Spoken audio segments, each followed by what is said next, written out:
Okay, so we'll begin just with a few little disclaimers to remind you that this isn't a private conversation, clearly. It's being recorded and will ultimately be made available to the public. We really strive for this to be a fun experience for you. So if at any point we get into a topic of conversation that you don't want to address, just let me know and we'll redirect. And if you need a break at any point, let me know that as well. And my role in our conversation is actually to talk as little as possible and just steer the conversation here and there. I'll occasionally consult my notes, but rest assured, I'm fully present. So today is Friday, April 21st, 2017. My name is Andy Reisinger, and I'm interviewing Mickey Gillmor. Is that how you want to be identified? Yes. Yes. Mm-hmm. Interviewing Mickey Gillmor here in the Department of Special Collections and Archives at Georgia State University as part of the Great Speckled Bird Oral History Project. And before we actually get into it, if I can just get your verbal consent to be recorded. Yes, you have my consent. Perfect. So let's start at the very beginning. Can you tell me some about when and where you were born? I was born in Washington, D.C. in 1942. And the exact date? September 10th. Okay. And what was your family's background? Were they from Washington, D.C.? My father was from Washington, D.C. He grew up there. My mother is a New Englander and grew up in Attleboro, Massachusetts. Okay. They met in college, not the same college, but... Where were they in school at, and what were they studying? My father was at Harvard briefly. He failed to take exams and flunked out. Mm-hmm. And he was too busy doing political work to stay in school. Mm-hmm. And my mother was at, can't remember, a small teacher's college. Okay. And did she go on to be a teacher? She did. Mm-hmm. Teacher, social worker, farmer. Oh, interesting. Okay. And your father? My father was a writer and a philanthropist. I think that's how you could describe him. He did a number of different things through his life, but primarily those are his big contributions, I think. What sort of writing did he do? Political writing, newspaper writing. He wrote a book called Fear the Accuser about the McCarthy period. Very dry. Very dry reading. Mm-hmm. I've tried to read it several times and I've never succeeded, even though this is my dad's book, I need to read it. But he was very involved in the civil rights movement from a financial point of view. Helped support a lot of civil liberties work. Gave away a lot of his money, which was good. Yeah.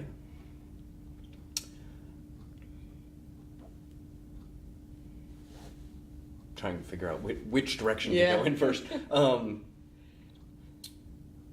You mentioned that he left Harvard largely because he was more involved with political work. With other things, yeah. What sort of political movements was he working? Well, he was involved with the labor movement in the 30s, and initially the anti-war movement, and then when it got serious for World War II, he enlisted and taught flying. He already was a pilot and entered the Army Air Force as a pilot instructor. Was he able to stay stateside? He was mostly in South America, actually teaching and I don't really know where. I think in Mexico and in Venezuela or Peru. I'm not sure, but he was helping train pilots.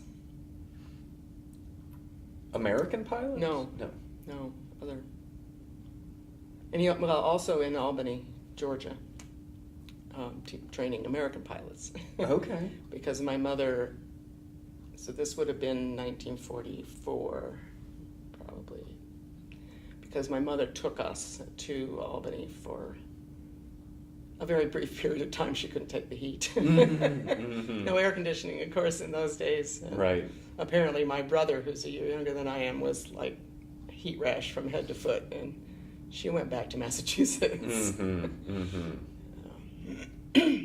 And what are your parents' names for the record? My father is Daniel Gillmor, Daniel Shipman Gillmor, because there's a lot of other Daniel Gilmores spelled our way out there. And my mother was Elizabeth Lamb, Betty Lamb, maiden name. And then you also mentioned that your father was a big philanthropist. Did he come from some means that he had? Yeah, his mother's family had a lot of money.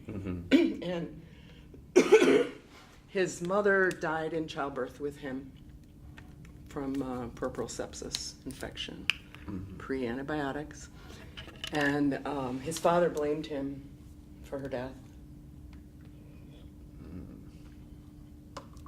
Really wanted nothing to do with him. They were, her family is all Tidewater, Virginia folks that I don't know, because my father really was both pushed out and put himself out of that part of the family. I did meet my grandfather and my step-grandmother, but never really had much of a relationship with them. And part of that's because my parents also divorced when I was 5, which was not an easy thing to do in that era either. My mother relocated to Nevada for 6 months to get residency so she could get a no-fault divorce. Right.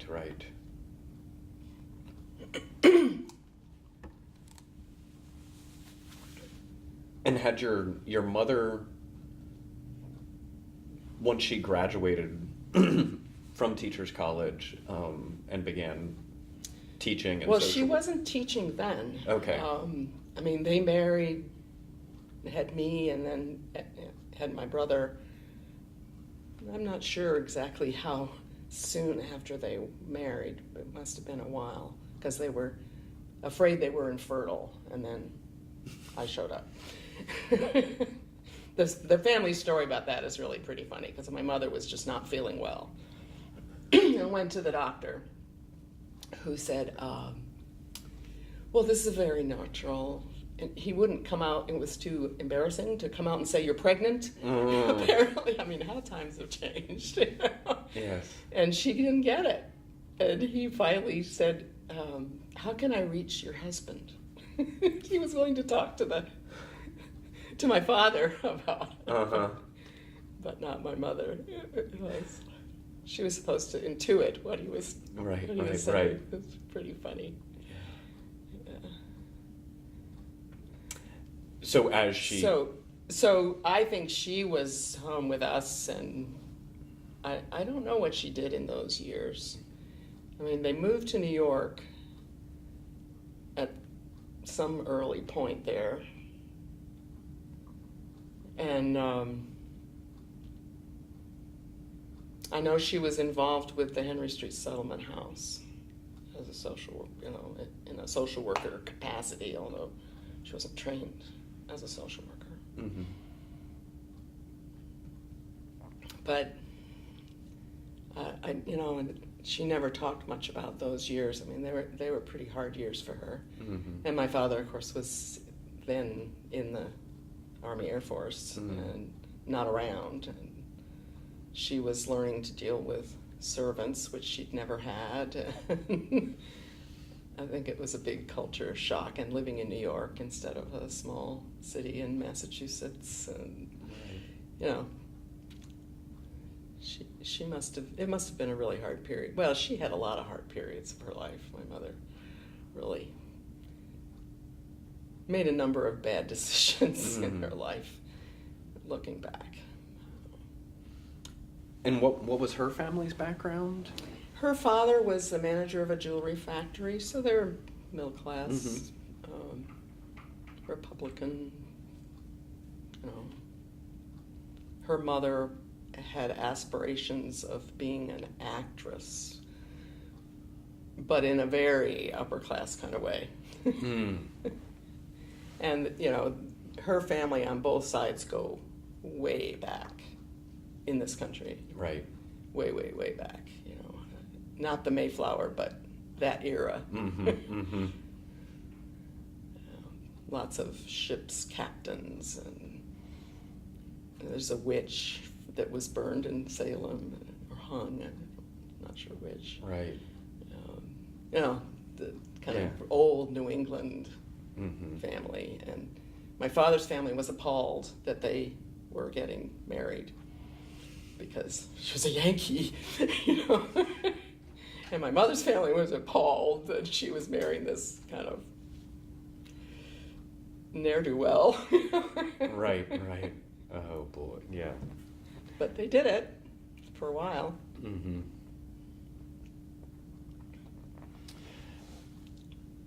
And then, Well, my father liked women and was often having other relationships. And at a certain point, she was done. mm-hmm. Or he was done and wanted to marry the next wife. And she agreed to relocate and get the divorce, which, looking back, you know, I'm not sure why she had to do that, because he was the one that wanted the divorce. Yeah. But she did, because that's kind of the person my mother was. You know, okay. And while she was in Nevada on this dude ranch, establishing residency, she met this very romantic figure who was her second husband. A, you know, half Blackfoot Indian rodeo rider. Intriguing, yeah. Yeah, you know, gorgeous man, you know, just. But he was an alcoholic. Mm. And meanwhile, she had bought this little farm in upstate New York. I think she was sort of a early back to the land person, you know, that she was gonna, I mean, we had chickens and cows. Because this is the late 40s, early 50s? This is, yeah, late 40s at this point. And she didn't know anything about farming. Yeah, raised in a Nothing middle-class about household. farming. And there was a man who worked on the farm, but he was also drunk, so he would occasionally disappear, and then the cows would need to be milked, and she wouldn't know how to do it, and she'd have to go to the neighbor farm to get help. And then my mother's second husband was also abusive when he got drunk. So eventually he killed himself in a car. And he drove drunk and died, which was probably a great relief. But periodically in those years, we would go back to Attleboro. I think she would just say, I can't deal with this anymore, and then she'd go back. Classic abused woman situation. Mm. And where is it just you and your brother? It's me and my brother at this point, yeah, Mm-hmm. On her side. Because my father had 3 sons by his second wife. Okay. So you and your brother, did you go to Nevada with your mom? Yeah. Yeah. And how was Santa Claus going to come down the chimney if there was no chimney? This was a serious problem. Yeah. Yeah. And you were about 5 years I old? was 5. My brother was 4. We're just a year apart. And just there for 6 months. Yeah. And then to upstate New York. Right. How long did you guys stay in upstate New York? We lived on the farm until I was 13. And then we moved into the village because the farm went bankrupt. And then I was living there for 2 years, and then I went to a boarding school for high school. So my father at that point said, "We got to get you out of this school system." Mm-hmm. We were initially in one school system that was fairly good. Actually, it was quite good. It was tracked, which in our cases made it better. Mm-hmm. But then when we moved into the village of Middleburg, it was really awful. It was tracked too, but being a girl and being smart was a very uncomfortable place to be, and being new Mm-hmm. on top of it, Mm-hmm. it was all pretty miserable. So I was very happy to be somewhere else. So looking back, I was 14. So I must have been 12 when we moved to the village. So it was because it was 2 years. And my mother let me move away at 14. Yeah. I couldn't have done that with my children. I didn't care how bad the school was. I just wouldn't have. I mean, I would have moved, I guess. And did your brother also Mm-hmm. end up going to boarding school? Okay. Mm-hmm. And did your mother return to social working or teaching when Well, the farm folded? before the farm folded, after George died, she married the son of the local garage mechanic, Mm-hmm. who was her third husband. And he had a son by a previous marriage who ended up living with us because at age 6, his mother kicked him out, gave him a little suitcase, put him on the street. And he apparently lived under a bridge for 3 days before his teacher noticed that he was pretty dirty and uncared for. I learned this at my stepfather's funeral. I did not know why he all of a sudden lived with us. But at that point, my mother was being a substitute teacher in the kindergarten in that school system. And my stepbrother's teacher looked at him and said, "What's going on?" And, he told her. And she just took him down to my mother, who said, "Okay, you're living with us from here on out," Mm-hmm. and that was it. There was no discussion. And we were still on the farm at that point. But he continued to go to the school in Middleburg, and we continued to go to the school in Cobleskill. And I don't know why that decision was made, because it was a much worse school. Except my mother was there as a kindergarten teacher, so I guess she could take him. I mean, the stated reason that we went to Cobleskill was not that it was a better school, but that the school bus couldn't make it up this big hill in the winter. And the Cobleskill school bus was willing to pick us up at the upper farm, and we were the first kids on in the morning and the last kids off in the afternoon. Right. Spent an hour and a half a day on the bus. Mm. Yeah. Yeah. And in these years, did you and your brother have contact with your father? Yes, my father was always involved. He always sent child support money, even, throughout. In fact, I learned from one of my elementary teachers that he voluntarily increased the amount of child support he was giving at a point when things were really rough, because we were living on child support, Mm-hmm. the whole family. Yeah. And was he still in D.C.? No, he lived in New York. In New York. Yeah. Okay. He lived in Woodstock, New York for a while when he was married to Noelle, the second wife. Mm-hmm.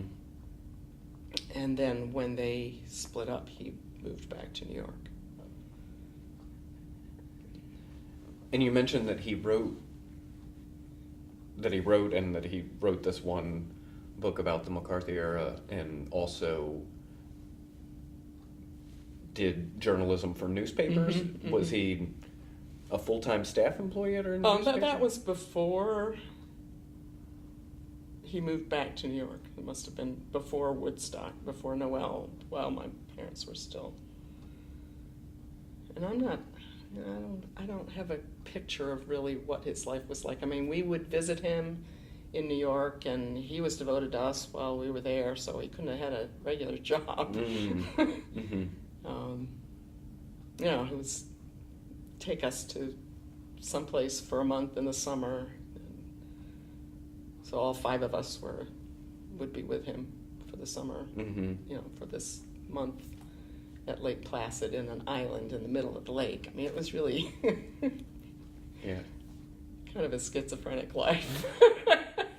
My dad on one side, life on the farm on the other. Mm-hmm. And we were very involved in the farm. I mean, the 3 of us took turns getting up, feeding the calves, washing udders so they could be milked, and feeding the cows, and, you know, going off to school. So Yeah. every 3rd day you were Your up turn. and at 'em. So although your mother didn't have a background and had a steep learning curve, you and your brother really... And my stepfather, I mean, he didn't know anything about farms either. So he mechanized as much as he could because that's what he knew. And I think that basically is why the farm couldn't make it, because, you know, it's a little 60-cow dairy farm in upstate New York, and that's not how you have a sustained, you don't do it. You know, if you're having a small farm, you got to maximize the labor. Mm-hmm.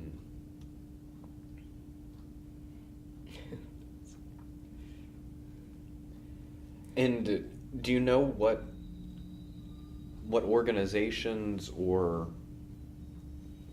people your father was help funding? Well, I know he was very involved in the Emergency Civil Liberties Committee, which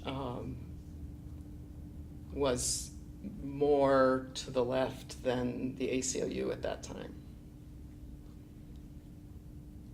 And other than that, I'm not sure, but I know he gave away a lot of money. He started a magazine, Pre-Life magazine. It was a Life type, you know, large format. I mean, it looks like Life. Mm-hmm. Photographed, lots of photography, but quite left wing.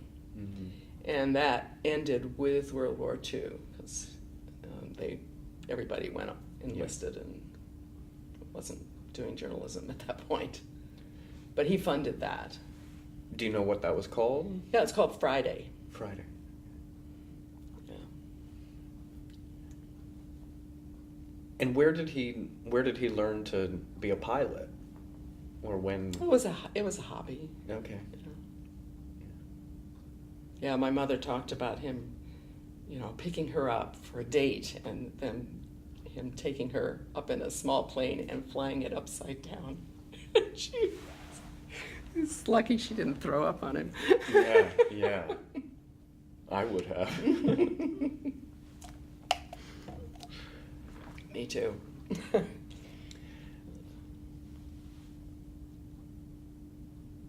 And do you know what sort of the origins or what exposure he had to get interested in leftist politics? Well, I think looking back, I think it comes from the fact that he was raised by the black servants.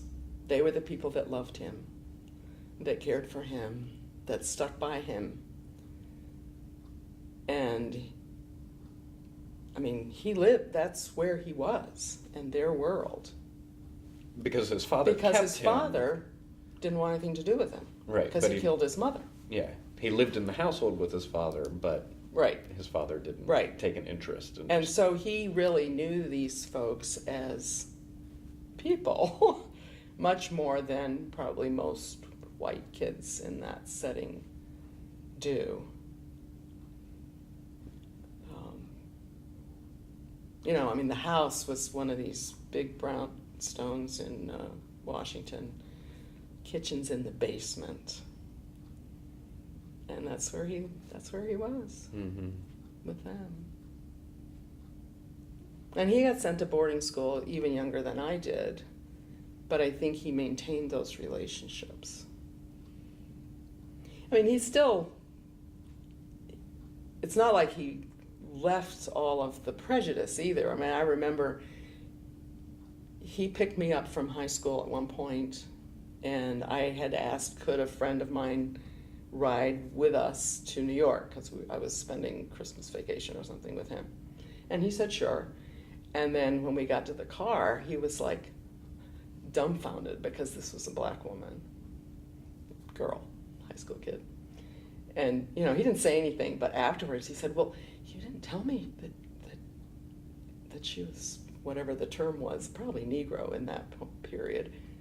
And I was like, why would I need to tell you that? You know, I mean, how is that relevant to giving somebody? I mean, he was pleased, but he was surprised. You know, it was just really, I could tell that he was just a little taken aback initially. But that's part of why that was the school he chose, you know, that it was an integrated school. And it was one of the early co-ed farm school. I mean, it was a farm school too, which was, for me, it was so perfect. Yeah.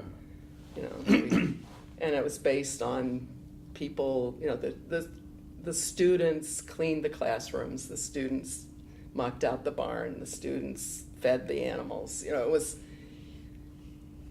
breaking those separations. So it wasn't your typical boarding school, you know. Right. It's a great school.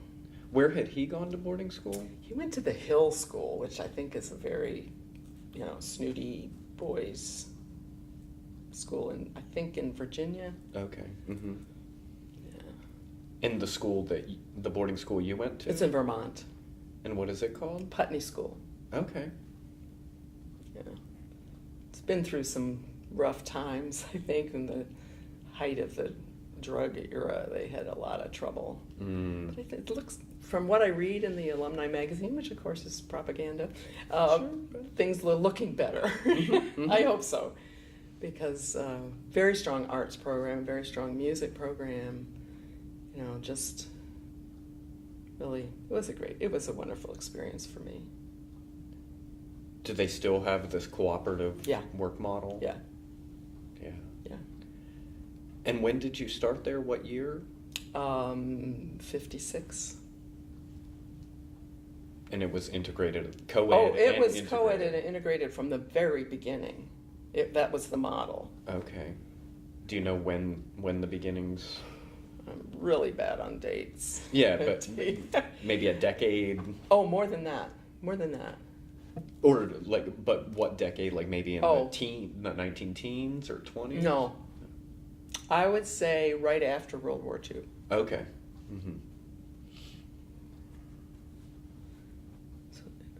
I'm so bad on dates. Yeah.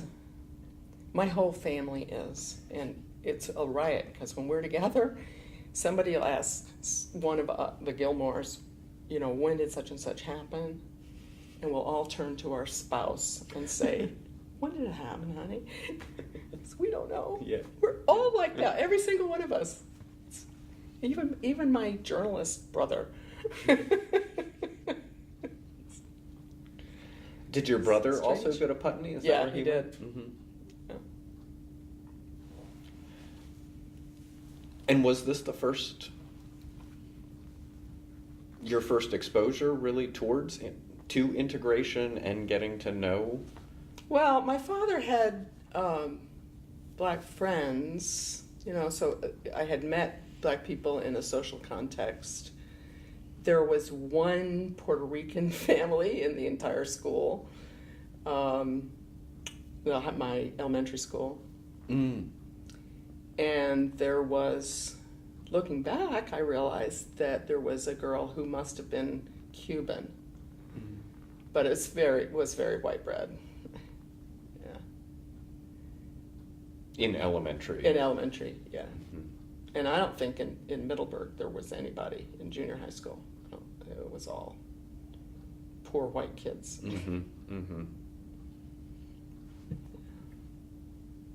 So what was that like because how proportionally in an approximation? Well, there weren't a lot of, you know, it wasn't 50-50 by Right. any means. There was a sprinkling of non-white students, a strong scholarship program. Mm-hmm.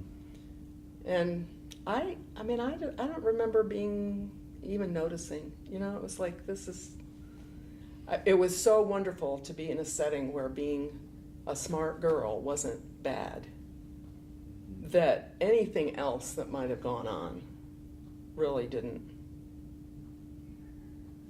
you know, that was the overwhelming thing, is like, I can breathe. Yeah. Yeah. Did the students tend to come largely from the Mid-Atlantic and New England? Largely, yeah. But there were students from Oregon and Washington and California, probably not too much from the Middle West. Mm. I had a roommate, one of my roommates my first year was from Oregon, I remember.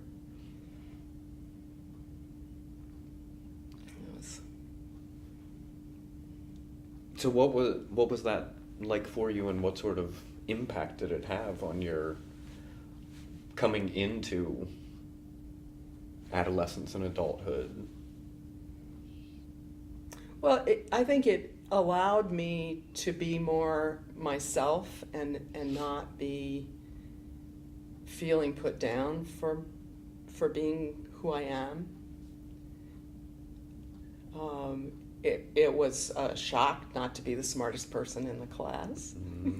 A good shock looking back, but it was a shock. You know, I actually had to study. You know, I always studied because I was a pretty goody-goody little girl, but I really had to study. Yeah. In that setting, because a lot of kids were smart. Right. You know, they'd had good educations too, better than mine. Mm-hmm.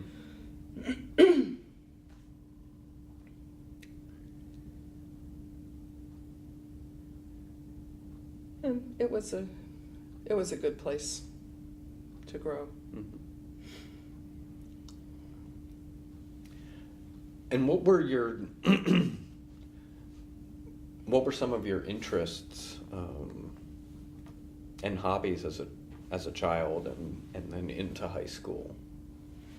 As a child, well, I tried to learn to play the violin, and the school in elementary school, there was actually a violin teacher and an elementary school orchestra, if you can imagine that.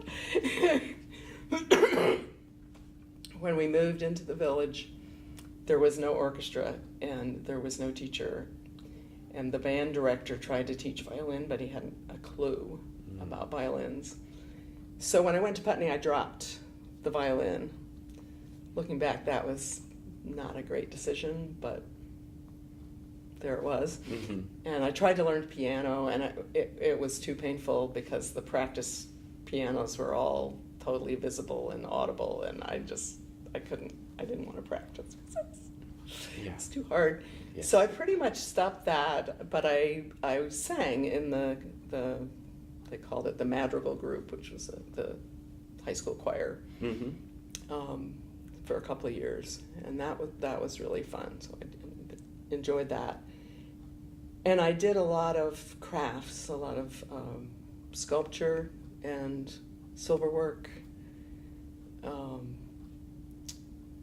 We had evening activities three nights a week, must have been, yeah, that were music, art, you know, something like that. And then we had sports other times, Mm-hmm. which tended to be, for me, snowshoeing. I mean, skiing was big at Putney. Mm-hmm. And here we are in Vermont. And I skied, but I was never a skier in the way that a lot of the other people were, and enjoyed a lot more just being out in the woods and snowshoeing without risking my life on skis.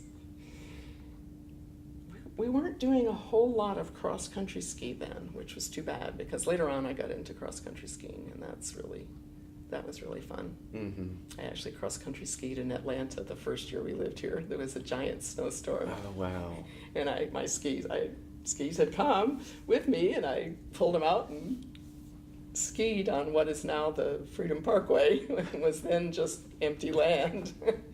Fun. It was fun. Oh.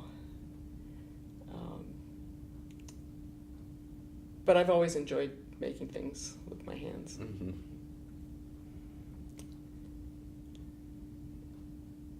On the farm, you know, we worked a lot, and when we weren't working, we were just out mucking about in the creek or, you know, just out there in the woods with our dogs. Yeah. That sounds lovely. Yeah. In a lot of ways, it was a good childhood. Not always, but a lot of ways. I mean, we'd be gone the whole day. Come back for dinner. Mm-hmm. Kids don't get to do that today. It's so sad. Yeah. So at Putney, what were the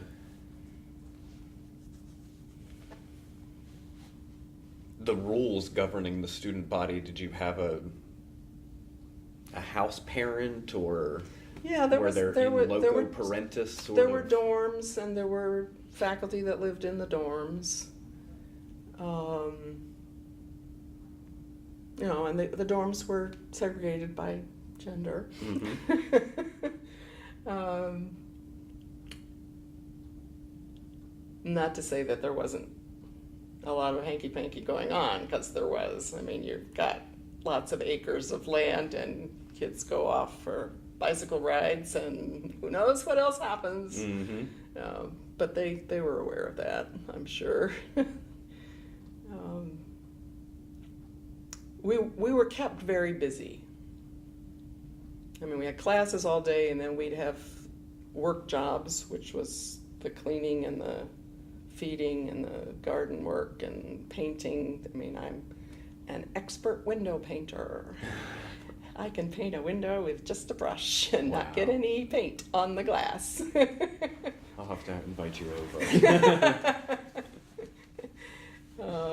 And the guy that was the head of painting was this fabulous person. I mean, he was an education in himself. Just a really Ed Gray. Oh, I mean, that was his job, was being a painter, but that wasn't all of him. You know, he would tell stories, and the stories always had a little, you know, take-home lesson. He was great. Plus, he was a really good painter, and he taught you how to be a good painter. Yeah. And not to be afraid of being on scaffolding 3 stories up. Not a problem. You're safe. Yeah. No, that is Yeah. He was a great guy. fantastic to have that as part of your education. Yeah. Yeah. And his kids all went to Putney. Mm. So his wife was the head of housekeeping. So she kept everybody in line and getting the dishes washed and getting the food served and making sure the classrooms were cleaned properly. And she was like Martinette. Not fun like Ed. Ed was different.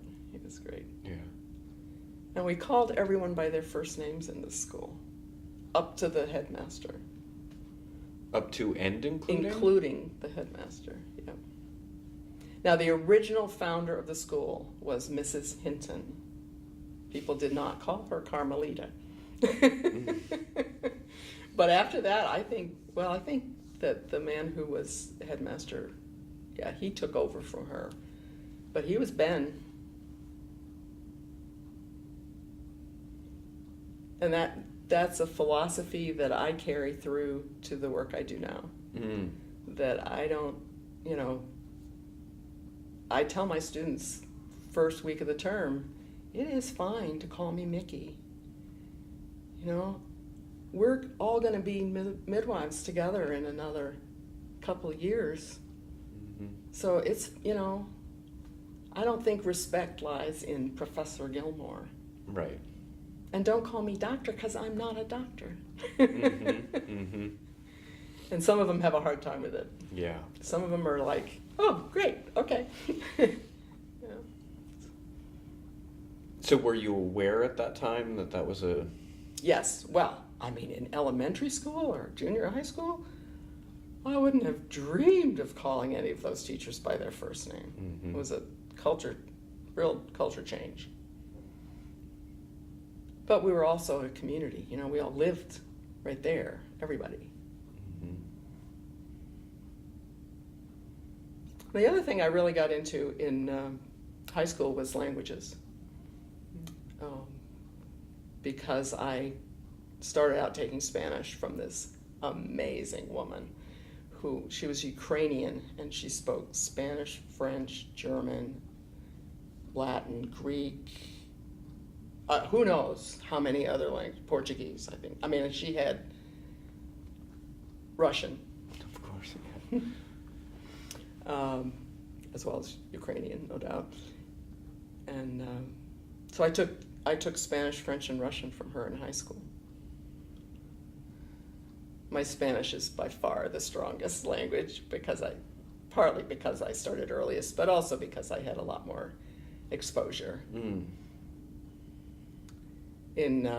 When I was between my junior and senior years, my father decided I needed an adventure and sent me off on the bus from New York City to Jalapa, Veracruz, Mexico, to live with a woman that he knew from when he was probably doing it, I don't know what, whether that was part of his Air Force thing or I don't know. But she was now teaching at the University of Veracruz in Jalapa, which is a city up in the mountains of Veracruz, on a bus, alone, From Vermont. at 15. I wouldn't have sent my boys to do that. I had to spend the night in Mexico City at the Casa de los Amigos, which is the Quaker guest home.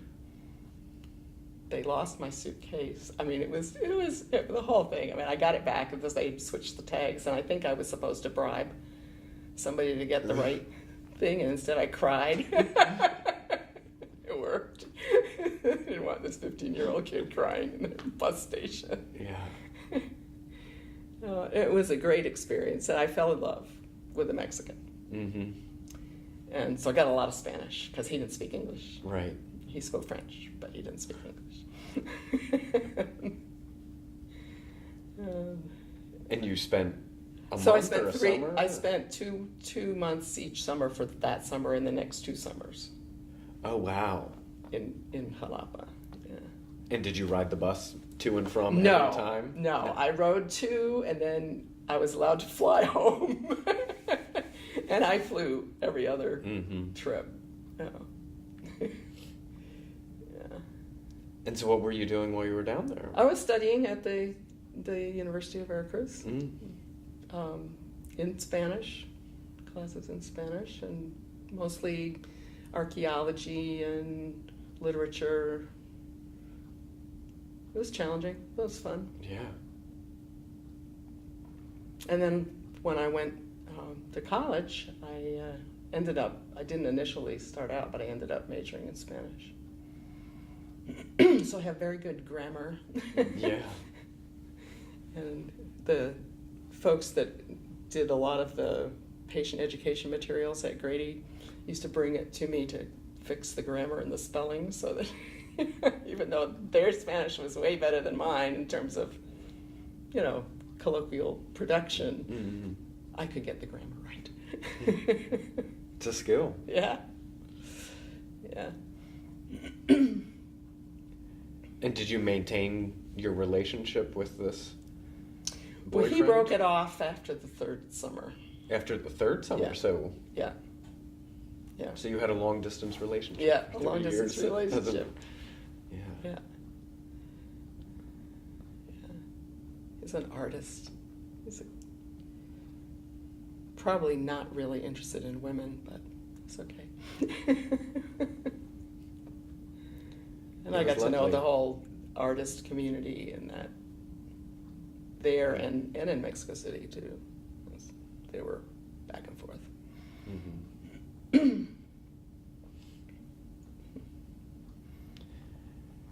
And did you have a developed or a forming political outlook while you were in high school? Well, I think I made a lot of assumptions that probably weren't true about what people, what was right. I mean, I believe they're true. They're still my assumptions, but I think I didn't realize how far over to the left they were, because I was in this environment with a whole bunch of other people who had similar ideas.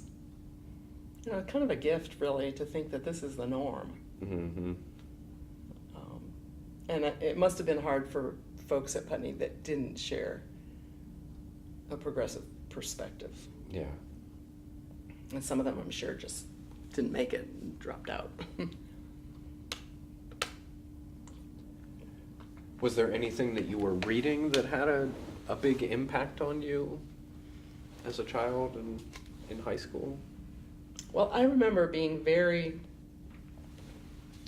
taken with a biography of Harriet Tubman. Mm-hmm. And I mean, I still have the book. It's one of the few books I have from my childhood. It's like that thick. It is a serious biography. It is not a kid's book. Yeah. But, she was inspiring. And you read that at around what age?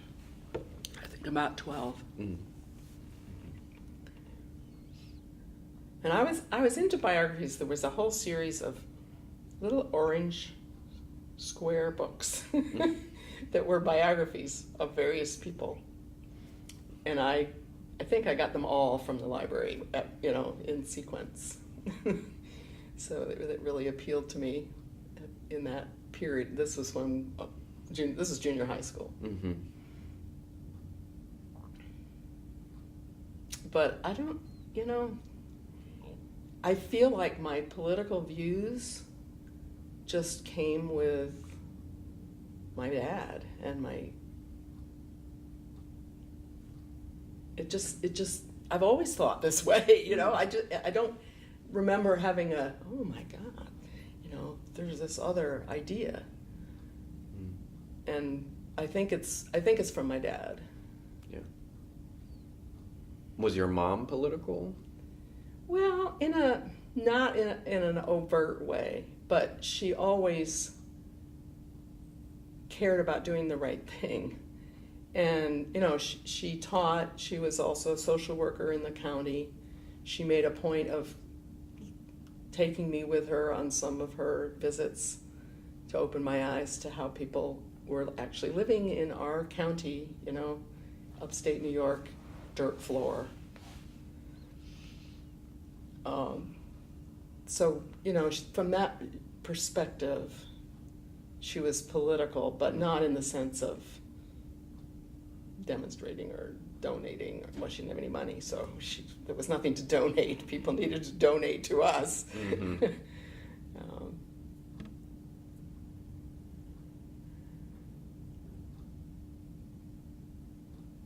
But I don't have a sense of a change in my thinking over time. Mm-hmm. Mm-hmm. It's just deepened and expanded into more areas of concern. Yeah. And I certainly wasn't, the only area where that might be true is in the women's movement.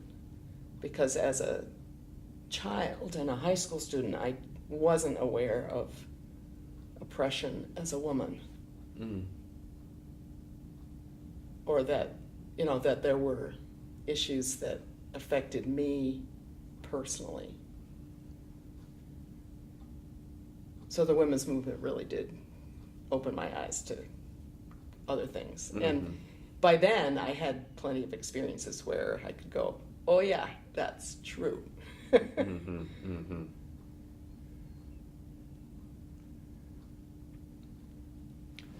So you graduate from Putney 60. in 1960, Mhm. and then go off to college? I went to college, right. I went to Radcliffe, as it was then called. Mm-hmm. And started out as an English major and found I was sitting in classes of 300 people and being lectured at, and I really hated it, and switched into the Spanish department where I got into the graduate level courses and, had a seminar type experience, and it was so much better. Mm-hmm. It's really like a different world. So how was that transition from Putney to Radcliffe? It was kind of rough because I was living in a dorm the first year, and the dorm voted against allowing men upstairs in the dorm on 3 hours on Sunday afternoon. Because what if I want to walk to the bathroom in my bathrobe? I'm going, honey, walk to the bathroom. It was very weird to be in this, you had to wear, well, at Putney we had to wear skirts to dinner too, but it was, it just had to be a skirt. If you wanted to wear your, sneakers, no, that was fine. It had to be a skirt. And that was from Mrs. Hinton. She was very proper. Kids could have tea, but not coffee. And the faculty story that went around that I always loved was one of the faculty members saying, "But Mrs. H, why?" She says, "Well, you can see to the bottom of a teacup." And he says, "Well, you can see to the bottom of a glass of gin."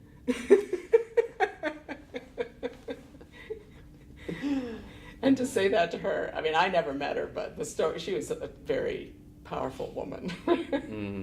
Very intimidating lady, but well, I could see this particular person who was still around when I was there saying it to her.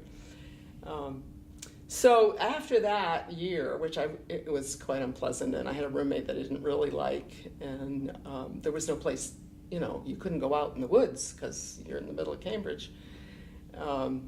My father arranged for me to live with a woman who was the wife of the ex-wife of a Putney's, the Putney art teacher, who had moved to Cambridge with her 3 children and needed help.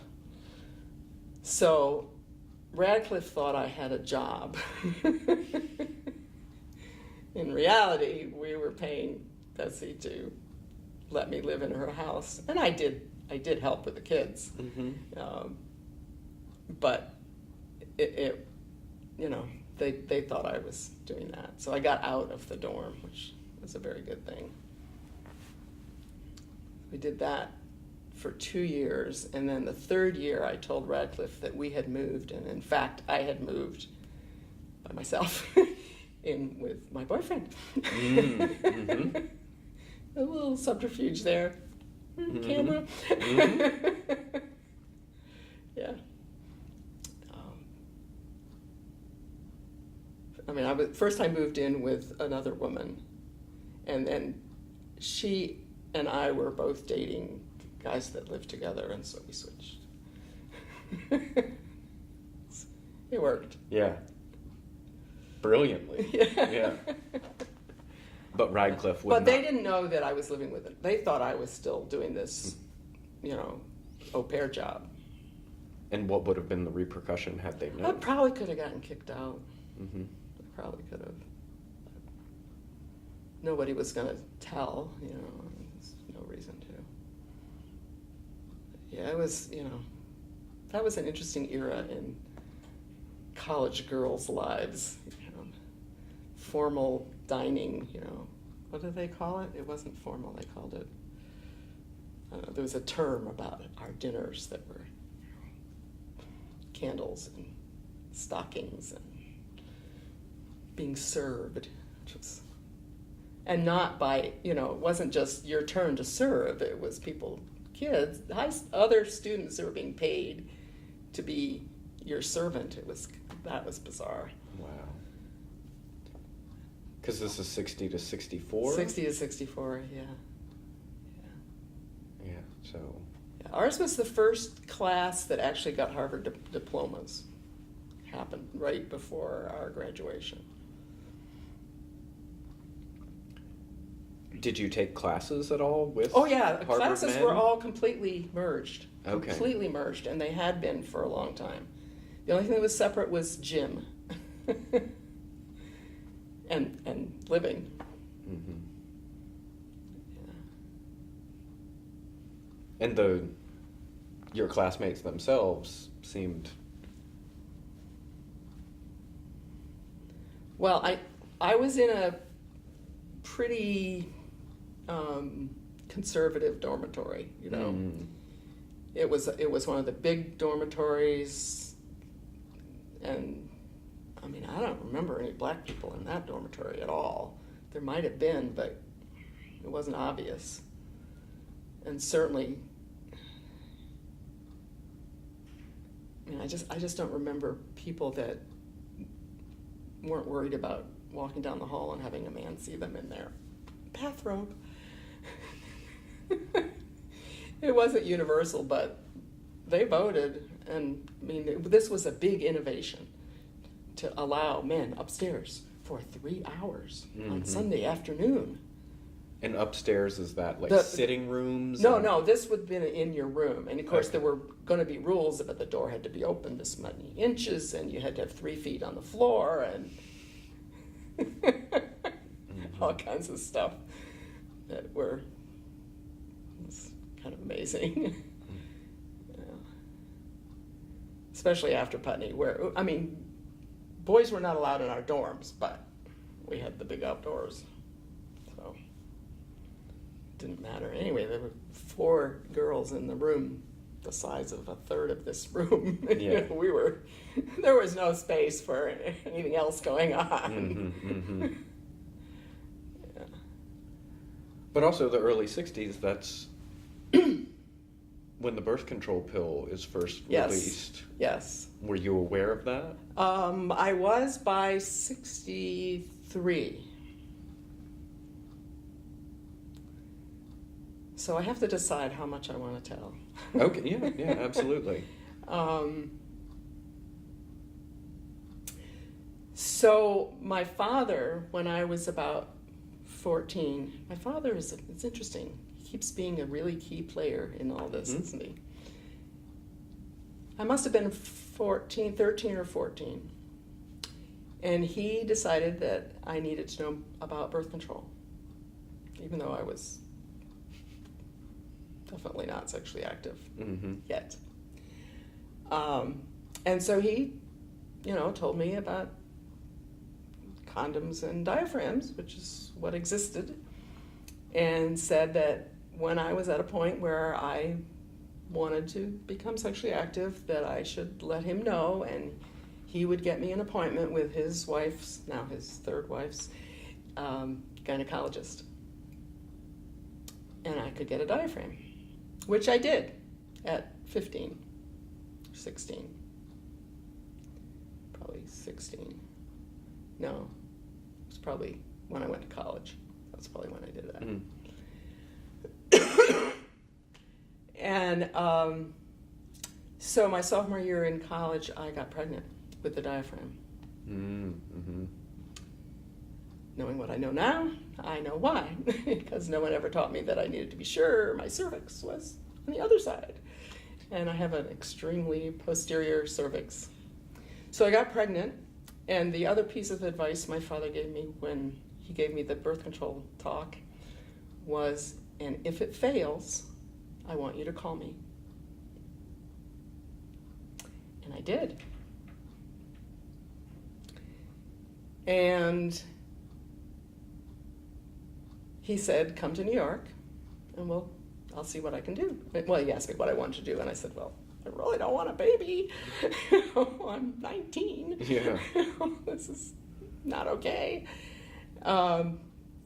And so I got there, I got to his apartment, and he said, okay, I have found a gynecologist that can do this, but I need to ask you if I can tell the woman that I'm currently dating that this is for you.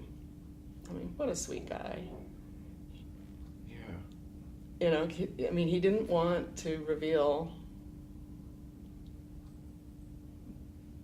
that he was looking for an abortionist for his daughter. And so she thought he was looking for an abortionist for another woman. Yeah. Right? Mm-hmm, mm-hmm. So I said, well, yes, of course you can tell her. And that was a very difficult experience. You got a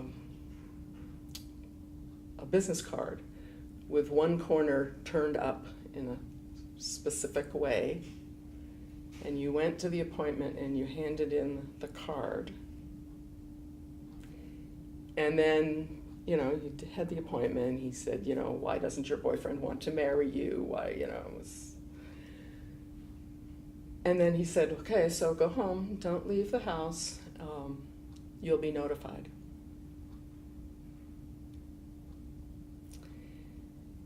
So we did. We went back, and the father of this baby was my current husband, who was, after that, not my boyfriend anymore for a while. But he was with me in New York and stuck with me through this whole experience. He had gone out to buy milk or something, and the doctor arrived at the house while he was out, and he was not allowed to return until this was over. So I had an abortion on my father's kitchen table with a physician. Who you did not know. Who I, and my father. That was it. Well, he was a trained gynecologist. He did a very good job. I didn't get infected. I didn't hemorrhage. But if I had, he didn't have anybody to help him. He would have been on his own trying to deal with this problem. In a residence, a non-sterile. Right, in a third floor walk-up.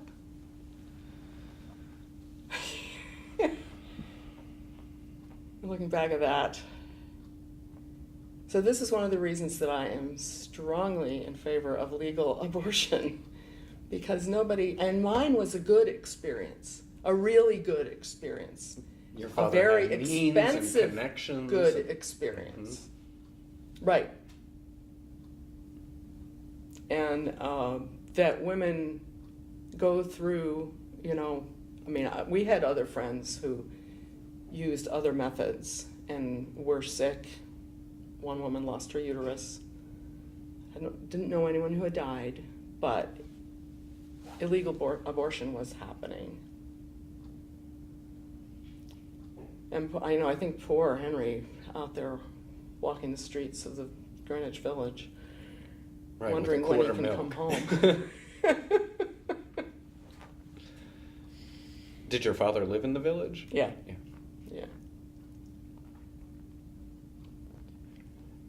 Well, that's remarkable that you had this relationship with your dad that he initiated and... Right, that allowed me to get safe care, safe-ish care, at least, safer care than might otherwise have happened. It was really, he was unusual.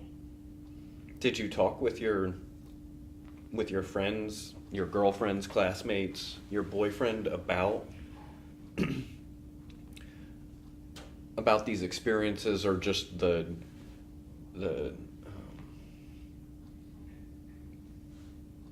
information you were receiving, like as a 17-year-old, getting fitted for a diaphragm? Most of my roommates already knew about all that.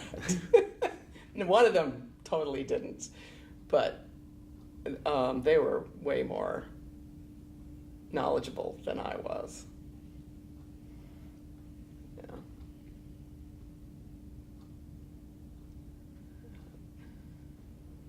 Because was that shocking for you to get fitted for a diaphragm, or? did it just seem like sort of no, routine medical care? It seemed like medical care, yeah. I mean,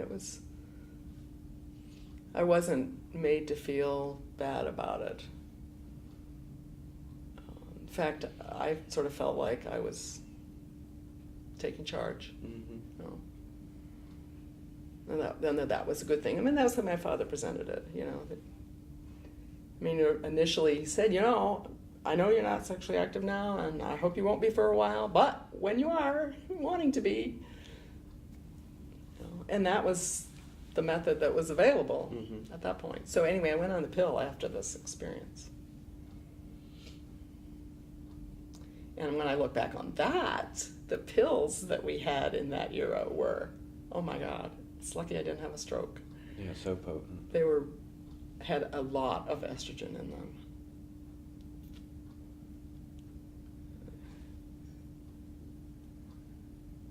And were you aware at the time of the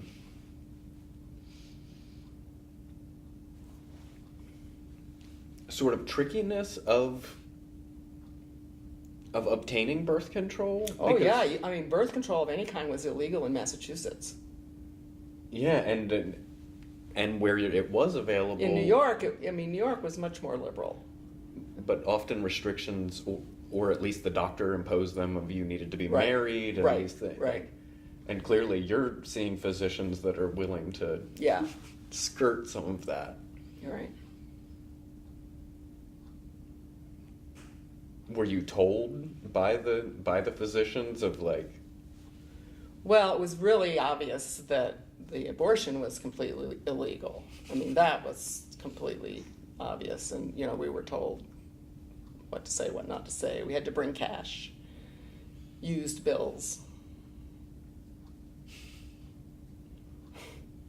And I don't think I ever knew how much, but it had to have been a lot, because it was a fat envelope. Yeah. How long did it take for your recovery? Just a couple of days. I mean, an abortion is really a fairly simple procedure if it's early, and this was early. Mm-hmm. I missed a period. I went and got a pregnancy test, which was done with rabbits in those days, so you didn't learn right away.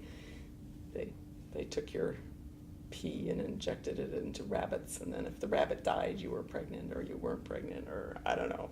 I don't know the technology. Yeah. But you had to call the doctor's office, and of course that was not a happy experience. They were like very judgmental. Mm-hmm. So then you returned to Radcliffe and... Yeah, it was like a long weekend. Yeah. Yeah. And then you and Henry... Well, eventually Henry and I went our separate ways Mm-hmm. in the next year. We were together for a while after that, but it just... it was a good thing that we separated at that point. We wouldn't still be married if we'd been together then. Mm-hmm. He went off to medical school and married somebody else and got divorced and called me up. Mm-hmm.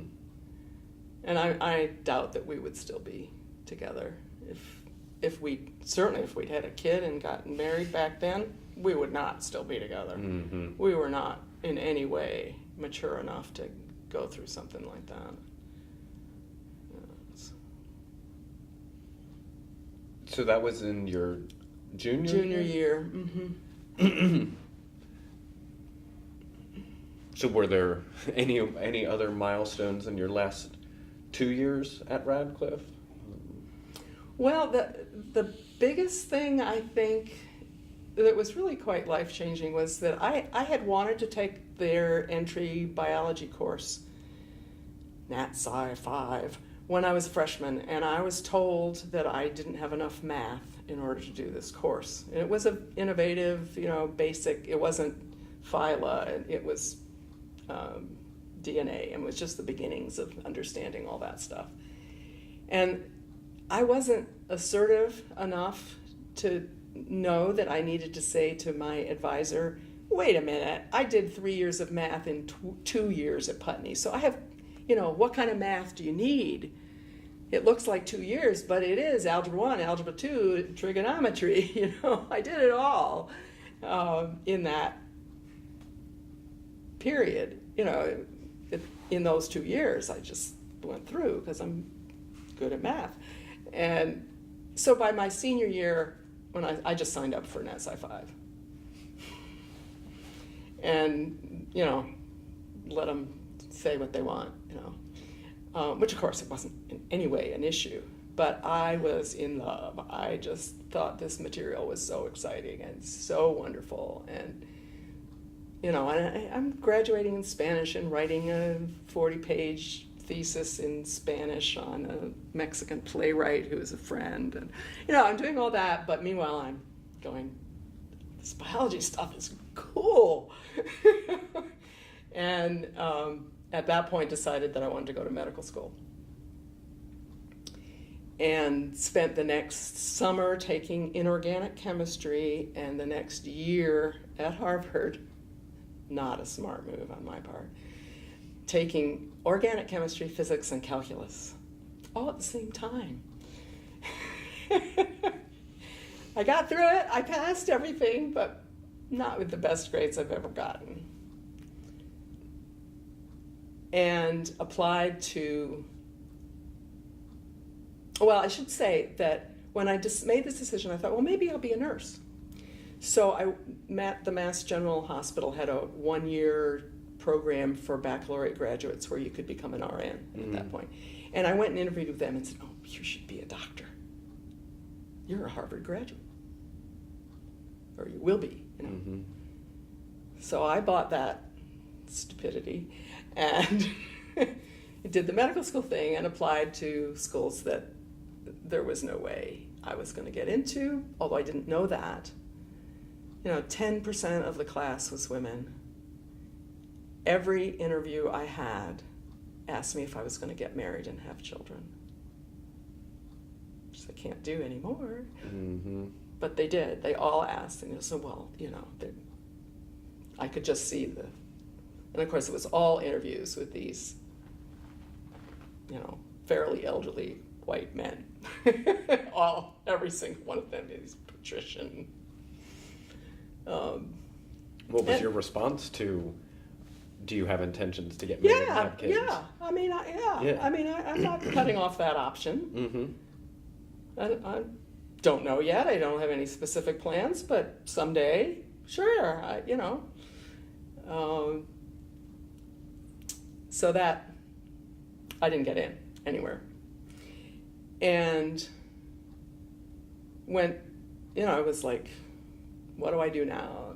Do I apply someplace a little more sensible? I don't know. So I took a job as a lab technician at Harvard Medical School doing bacterial genetics, which was fascinating for the first 3 months, and then it was crushingly boring. Because I was doing a lot of plating of bacteria and phage and washing glassware, and it was really interesting. But then it was over, and then a friend was working at something called the Education Development Center in their elementary science study, I think it was called, ESS project, which was doing curriculum development for elementary schools. And she decided that I would be really good at this and that they should hire me. And this is part of Harvard as well? No, it's an independent National Science Foundation funded think tank kind of a place. So I went and interviewed, and apparently the story goes that the boss said, Lynn, she doesn't have any background, what? She said, just hire her for 3 months probation. It'll be fine. And I was there for 5 years. It was the best job ever, because you got to write, you got to edit other people's writing, you got to come up with it was very materials focused curriculum, so kids were doing stuff. It wasn't all written, but we wrote teachers' guides. That was the writing that we did. And then you got to develop the tasks that the kids would be doing.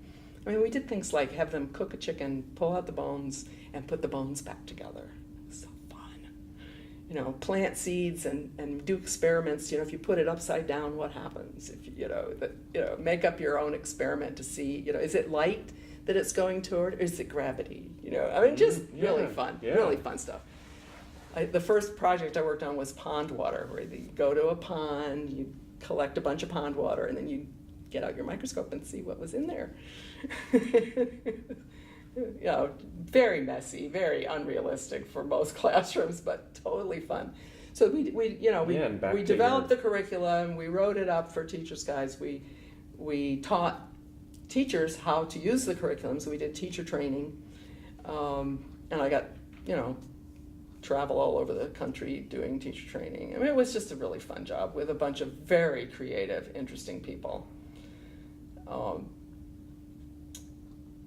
And then that project came to an end because the funding was over and we'd done our job.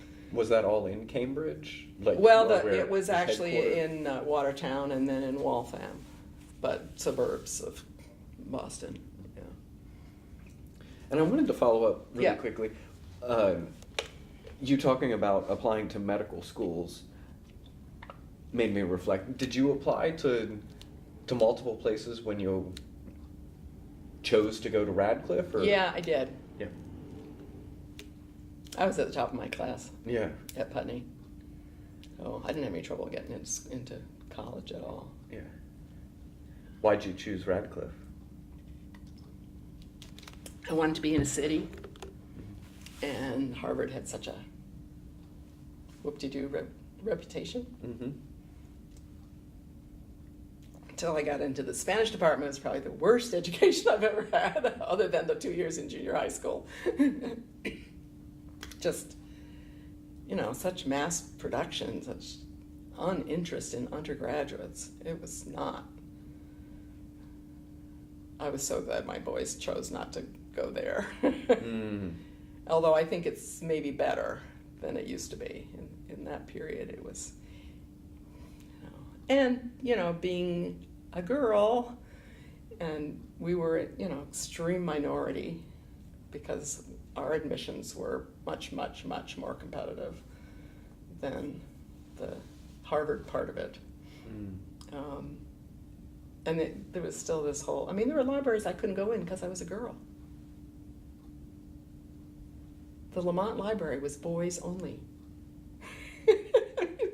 So even though the school is co-ed. No, Widener, the big library, any student could get into. Mm-hmm. But the Lamont was boys territory.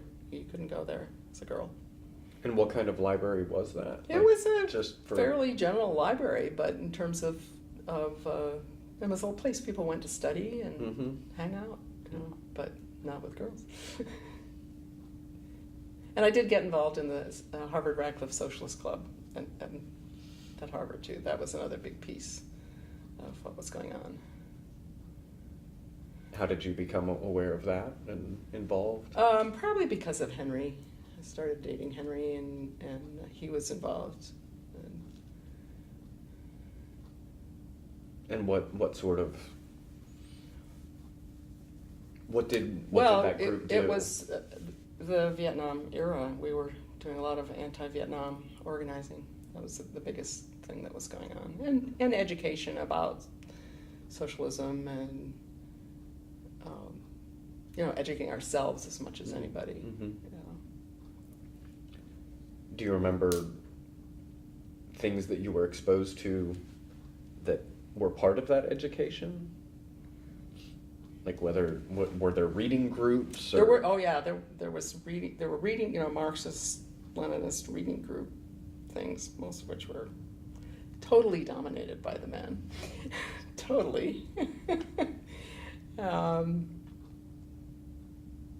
And Henry and I participated in some talks that where was he a professor? He wasn't I don't think he was at Harvard. Anyway, some guy that has done a lot of writing. Fritz Pappenheim. he would give these talks where you'd sit on the floor in his living room and he would talk. Oh, and I met Elizabeth Gurley Flynn in another home where we sometimes went. I was friends with the daughters in that family, and they were big they did a lot of organizing. And the father of that family actually knew my father when they were both at Harvard. Sort of full circle. Yeah. Yeah.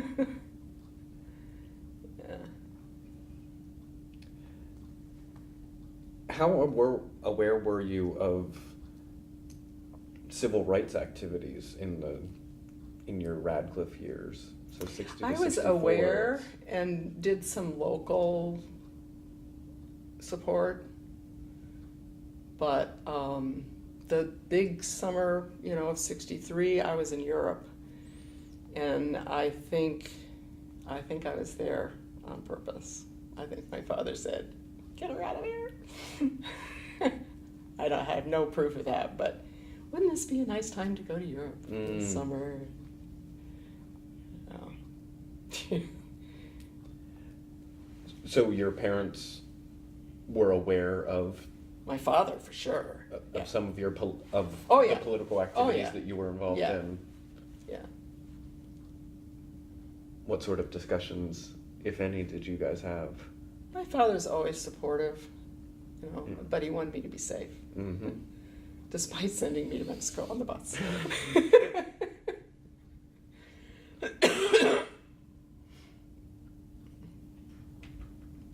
And my mother, I never really talked about much with. She didn't know about the abortion until after my kids were born.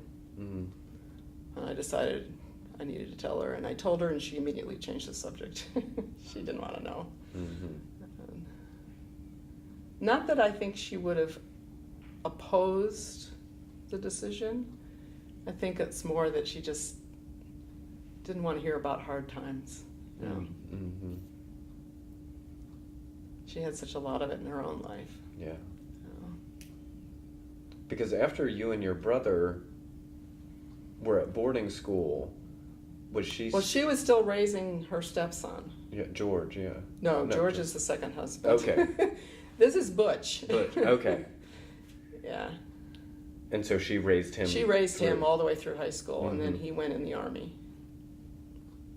And he was very connected to her. He was more connected to her than he was to his father, who was not a warm and fuzzy person. And, she mothered him in ways that nobody else did. That were really good. Really, she saved his life. Yeah.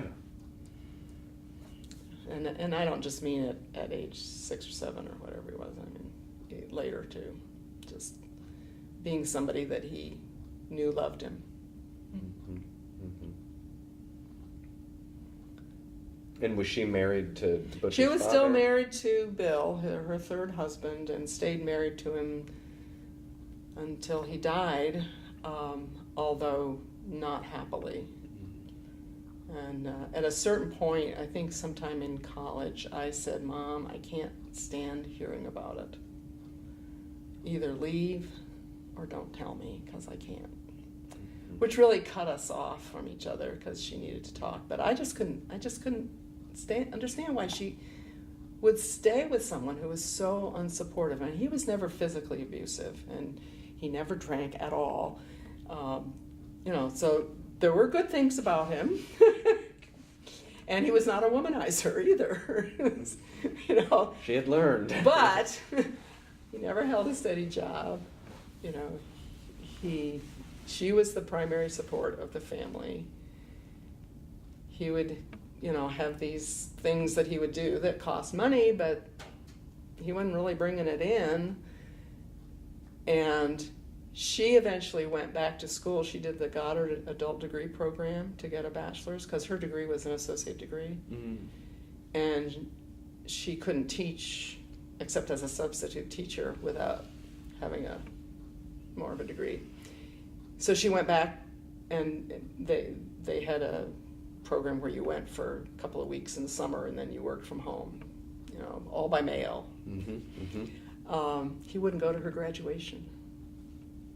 And she'd go for the 2 weeks and cook all the food that he might want to eat for the next 2 weeks and label it and put it in the freezer and directions about how to heat it up. He'd eat at the diner the entire 2 weeks she was gone. I mean, just very not supportive, very threatened, really. He's a high school graduate, and he's a smart man. There's no reason he couldn't have gone to college. Or at that period of time, Well, found different types of plenty of employment. work. He didn't want to work for someone else. He grew up with a model. His father owned the garage, and I think you were supposed to be a self-employed person. And it never worked. But eventually, she came to Atlanta. I mean, they eventually sold the farm and lived in a trailer back and forth between a small piece of land that they kept in New York State and Florida. So they were commuting for a while, and then they were just in Florida. And which farm did they sell? Well, the village property had a piece of land connected to it. Okay. House, barns, and a cornfields going back to the hill behind it all. So there were 2 farms up on the mountain that they sold when they moved to the village. But the village was not just, there was a farm piece of it. We had pigs. We had a big flood when I was 13, and the water came within that much of getting in the first floor of our house. And my stepfather went around and released all the animals so they wouldn't drown. And the first complaint was our neighbor complaining that our pigs were digging up her garden. Hello. Some other problems here. Your house is about to be drowned. Yeah. But anyway, so my mother finally left her husband when she was about 79. She came to Atlanta for a hip replacement and recuperated with us. This is Bill she left? Yeah. He was still in Florida. She had her hip replaced at Emory. And she recuperated with us. He never called her. He never sent a card or flowers or anything. And when she finally called him, he wanted to know when she was coming back because he was tired of eating out.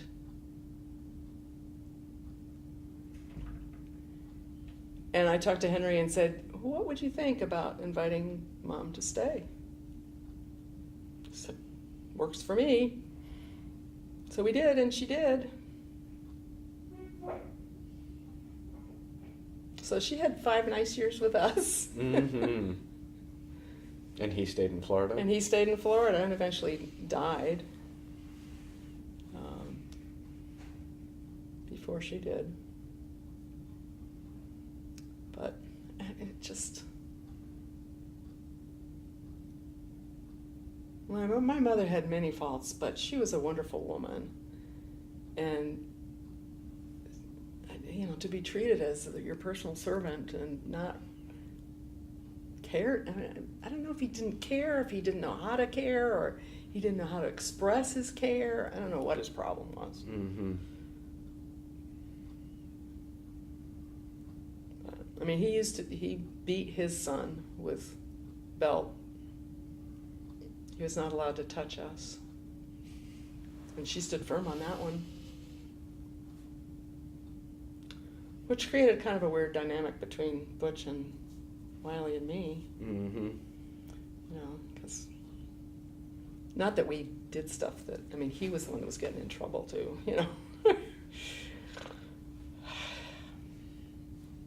Still. But when he came back from the service, he moved to the Seattle, Washington area, as far away as he could get. and he didn't come home.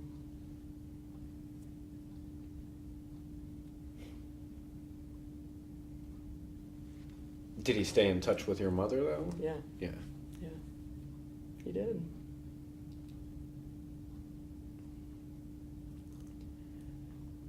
She left what little bit of money she had to him, which was perfect. Mm-hmm. Because my brother and I didn't need it. You know, it wouldn't have made a difference to us, but I think it made a difference to him. I know it made a difference to him. Yeah. You know.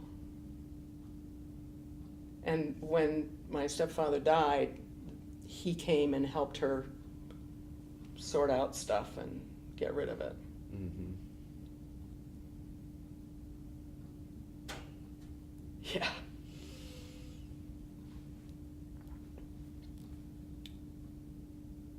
So after she finished the Goddard program, did she become a full-time school teacher? She became a social worker. A social worker. Mm-hmm. And could be hired officially for that. Yeah. She'd been doing some social work, but well, she did that, and then she started a school or a program for developmentally disabled children moving into adults. So there was a work program, and she started this program in the county and developed it and taught in it, and then eventually I think they fired her. And I think they fired her because she's probably not a very good administrator, and the thing had grown so big that she couldn't. I mean, she was also older and probably needed to retire, but you know, it was pretty. It's still going, this program. I mean, they have a sheltered workshop and classes for younger kids. And where's that at? It's in Schoharie County near. I think it's technically in Schoharie, but I'm not sure. Okay. Though all those we lived, phone was in one town, address was in another, and school was the third. I was like, it's right there where all the little townships came together. Yeah. Well, it sounds like she became a real. She was important in her community. Part of that community. She was but she was always that woman from Boston. Mm-hmm. She was never an insider, despite all the years she lived there. And marrying a local guy, and she did develop some friends, but they were mostly people from somewhere else that had moved there for some reason. Mm. So back to you. You said you did 5 years. So I spent about 4 or 5 years with elementary science study, and then Henry and I had reconnected by then. Okay. And he had finished medical school and was in the process of residency, so he'd done 2 years of residency and was moving to New York for the 3rd year of residency. From Boston. Okay. And I wasn't going to move unless there was a commitment. I was done with that. And at that point, I took off for 2 months and went to Cuba with a group of early childhood educators. We did a workshop for Cuban educators. And 2 other women and I, who really speak Spanish, went a month before the rest of the group to get things set up and, figure out how this might work in Cuba. And this is like 69? 70. 70. Mm-hmm. Mm-hmm. Summer of 70. And at that point, there was no way to get there or get back. We went to Mexico. We hung out hoping the Cubans were going to give us a visa, although we'd already been in negotiation, but we were in Mexico a while. We finally got a visa and got to Cuba after having been lined up and photographed. It was very intimidating. Did you take a boat? We flew from Mexico. Okay. I don't remember the airline. Probably Cubana. I don't know. And it was a great, crazy experience. It really was. I mean, we had 3 children with us, not the advance guard, but when everybody arrived, people brought their kids. We did this all very collectively. I had spent the previous probably 8 months teaching people Spanish so they could at least get by. You know, we'd had weekly Spanish lessons, and it was wild. And the workshop itself was at Baradero Beach, which is this absolutely gorgeous beach in Cuba. So, you know, pretty heavenly place to do a workshop. And so there were these workshops with us, and there was a French group, and there was a German group, and then there were just workers who had gotten vacation time at the beach. And we'd, you know, teach in the morning and then go out and swim and lay on the beach and talk to people. It was really interesting. But this was a time when the Cubans were trying to get 10 million tons of sugar harvested, and they didn't make it. But there was this huge push to harvest the sugar, and we weren't Venceremos Brigade, but we did go and pick coffee, and we did some other things that were sort of, you know, contributions beside our teaching. And you were teaching other teachers? Other teachers, yeah. But it was a tight time in Cuba. There was not a lot of money. There, you know, things were rough, and the food at the workshop was awful. Lots of burned rice and beans. Okay, they did special food for the faculty of the German and the French groups, and for us, and we refused to eat it. No, we were. Yeah. With our students, you know, we were not going to have special treatment just because the Cubans were, so they couldn't deal with us, with these 3 kids, and we're all taking care of them collectively, and, you know, there was all this pie in the sky. It was wonderful. It was really great. But we were very challenging. We had to have been an extremely challenging group, because they were like, no, this is your food, and we said, well, I guess we won't eat. Okay, go eat the burned rice and beans. And we were so idealistic. And then to principled, yes, principled. And what were you teaching the teachers? It was science. Okay. Elementary and preschool science education. So stuff. an extension of all this right, work you had down been the doing. line of what we were doing, and music and art, and I mean there were a whole bunch of us that were involved doing different things. But I was obviously in the science piece, since that's what I knew about, and you know, a whole philosophy of getting the classroom dirty and, you know, looking at real stuff, not just the sanitized. It was fun. And then to get home, we took a cattle boat to Canada. I've heard this before of some folks on the Venceremos. Yeah. And then we were met by friends who drove up from Boston to wherever we landed in Canada, probably fairly close. And I was in the VW van with the woman and a couple of the kids, all of whom got quite carsick. And when we got to customs, we had all these Cuban posters, and I'm sure people had cigars, and, you know, and they opened the van, they took one whiff, and they closed the door and said bye. It was nasty. Kids were quite carsick. Yeah. It was funny. But you got to keep your contraband. We kept our contraband. Still have it. Some of it, anyway.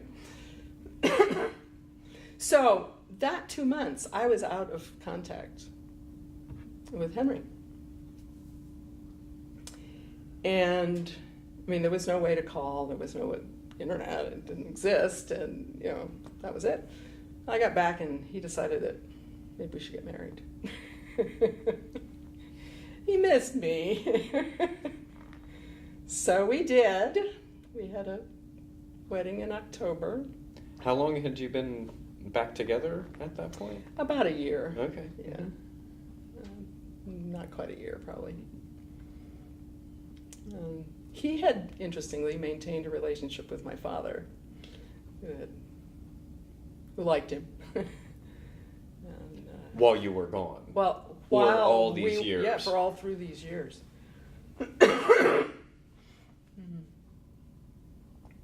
And so he was living in New York, and I moved to New York at that point, which had its own traumas. Because I'm not that much of a city girl. I like trees. It was a hard 2 years, and I ended up getting jobs in 2 different Ford Foundation funded programs. One was an open classroom program, and I was acting as an advisor to teachers who were trying to learn how to do open classrooms, about which I knew nothing. But I'm a really good listener, and I'm really good at helping people talk to each other. So it worked. That was what I did in that job. Is I had time with the group of teachers that were doing this 3 times a week, I think, and went around and helped in their classrooms and tried to learn something about open classroom programs. And is this largely in Manhattan? Yeah, that was in Manhattan, and the other job was in the Bronx. And they were also doing open classroom stuff, but it was more specifically science, so that I felt a little more comfortable in some ways in that job, but it was more of a commute, and I mean, I would go to bed at night not knowing whether I should worry about what went on during the day or what was going on tomorrow, because I was out of my depth. I was really out of my depth. Really interesting and great people that I was working with, on all levels, but it's crazy. The second year, I dropped the Bronx job just because of the stress and the commute. And so I was working part-time, which much more sensible. And it was our first year being married, and Henry was in this insane residency program. This group of residents, all these Ivy League residents applied to this hospital in the South Bronx. It was called the Lincoln Collective. And they all applied, most of them to pediatrics, and took over the hospital and worked with the Young Lords and the Panthers and made the director of the residency program at that hospital have a nervous breakdown, basically. I mean, they didn't make any decisions independently. There were these endless collective meetings. This was 1970, same period as my Cuba adventure. And it was a crazy year. Because, I mean, they also didn't think that because you were higher up in the food chain, you should have less call. So they all worked every other day, so it's like you're on every day of the week, Monday, Tuesday, Wednesday, Thursday, Friday, you were on all day. And then you were on call, which meant you were working Monday night, Wednesday night, Thursday night, Friday and Saturday night, Monday night. Or some version of that. I mean, it was insane.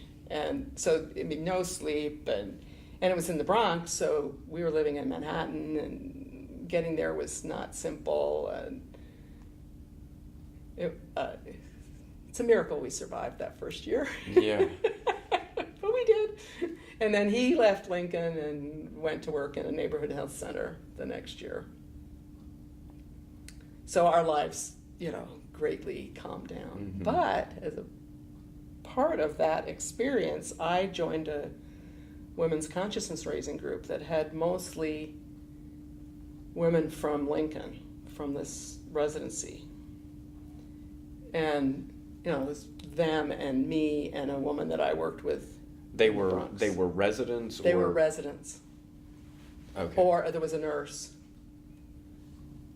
from Lincoln, but it was specifically a women's consciousness, you know, that again, so we're talking 1970, 71. And I'm sitting there in the group one night going, okay, this job I have right now, you know, is funded by the Ford Foundation, and that money is going away, and the National Science Foundation money is going away, and why didn't I reapply to medical school? You know, what am I doing? I know I don't want to be a classroom teacher. That is way too hard. I don't know how those folks do that. I mean, they are amazing people. Managing, you know, 30 or 40 little kids, I couldn't do it. I absolutely could not do that. So I'm sitting there, you know, crying, really. You know, what am I going to do with my life? You know, is it too late to reapply? And would I ever get in anywhere? And the nurse I think it was the nurse, although it might not have been, but I mean, one of the pediatricians said, well, I know you're really interested in women's health. Why don't you become a nurse midwife? And I went, a nurse what? I had no idea. No idea. And so they explained it to me, and I'm going, yes, this makes sense. You know, this fits with who I am. So I now look back on the not getting into medical school as a huge gift, because I don't think I would have enjoyed being a doctor the way I enjoyed being a midwife. And of course, it's not a simple step from there to being a midwife either for me. Nothing is ever totally straightforward. Yeah. But I look on all the pieces of things that I've done as all being useful in what I do. And it has been true right along. You know. So what else? How long did you participate in this consciousness raising group? It was pretty much the 2 years that we were in New York. I mean, it couldn't have started immediately, but it must have been fairly soon. And was it a pretty stable group, or people in and out? No, it was a stable group. I mean, most of the women were at Lincoln in this insane residency program. The Lincoln Collective. Now there's some oral history. Yeah. That some of which has been done, and some of which has been documented. I mean, one of the residents wrote a book about it, so there's that. But it's. And then I think the only other people were me and a woman that I worked with at the Bronx school that I was working with.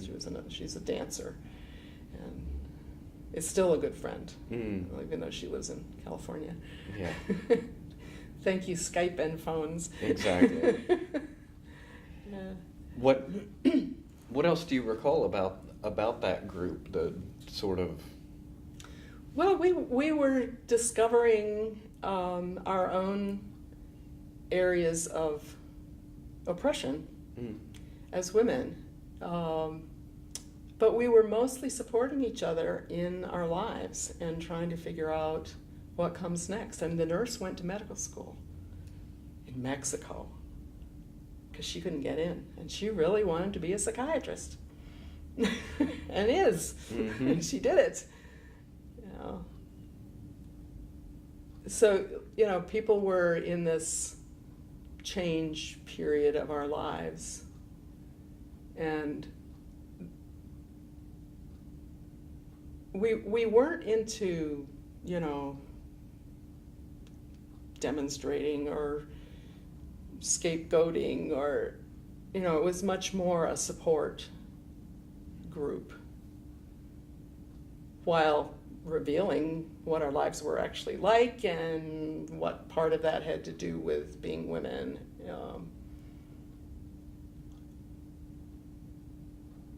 You know, I mean, what crazy advisor didn't think I had enough math, you know? What crazy advisor didn't say, you know, don't just apply to Harvard and Columbia and the University of California if you want to go to medical school, you know? Apply somewhere you might get in. You're going to have a huge challenge because you're a woman. But I didn't know that. Right. in retrospect, I can see, yeah, that was pretty stupid. But there's that whole elite, you gotta be, I don't know, there's that piece of it that I probably wasn't ready to hear either then. Well, that had been the water you were swimming in for Yeah, years. that's right. That's right.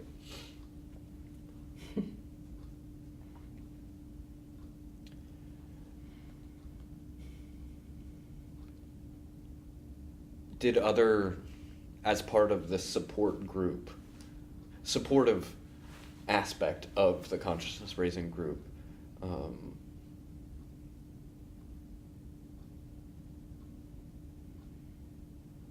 did you watch and support your fellow members through big upheavals in their lives that they came to know through this? Yeah. Yeah, I mean, we were all in turmoil in that period. There was just a lot going on. Mm-hmm.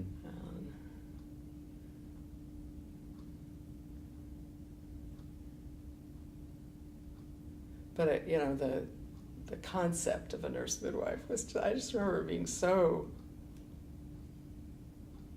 revolutionary in my life. And how did you then pursue that? Well, at that point, see, Henry had been trying to get into the Epidemic Intelligence Service at CDC for years. He had a lawsuit against the federal government because he had been offered a position and then the commission never arose. And this was instead of being inducted into the Army in the middle of the Vietnam War. So it was pretty important. And he actually won because the government refused to produce information about why he was not getting his commission, even to the judge in private chambers. And the judge finally said, "You've shown no reason, so commission him." So he finally got it. And otherwise we probably would have been here 2 years earlier. And we moved to Atlanta, which Emory's nursing school, so I had to become an RN first, because Yale had just closed their 1-year RN program. The Mass General program didn't exist anymore. So I had to become, and I knew I wanted to be a baccalaureate RN. I didn't want to do an associate degree program because I had this vision of being a midwife, and most of those programs were master's level programs. So Emory has their nursing school to this day, you enter as a junior. And they cobbled together my credits from all kinds of things and admitted me. Although the admissions officer that I interviewed with said, "Have you ever thought about Case Western Reserve?" She was from Case Western. I said, "Yeah, but my husband lives here." I did. That was the other place that had a 2-year BSN program that you entered as a junior. So that was kind of, why are you saying this? Do they know you're saying this? Yeah. Because what year did you? Is it 71? So this is 71. Mm-hmm. Oh no, 72 by then. 72 that you were So beginning Emory. Yeah, I began Emory in 72 and graduated in 74. And the plan was, to go to get my year of RN experience, which many schools require, and go to midwifery school. And instead, we had a baby. And the plan still was to, put him in daycare at 3 months and go to midwifery school. Only I couldn't do it. And where is midwifery school? Emory. Oh, Emory. They have. Yeah, they had a midwifery program. Okay. Yeah.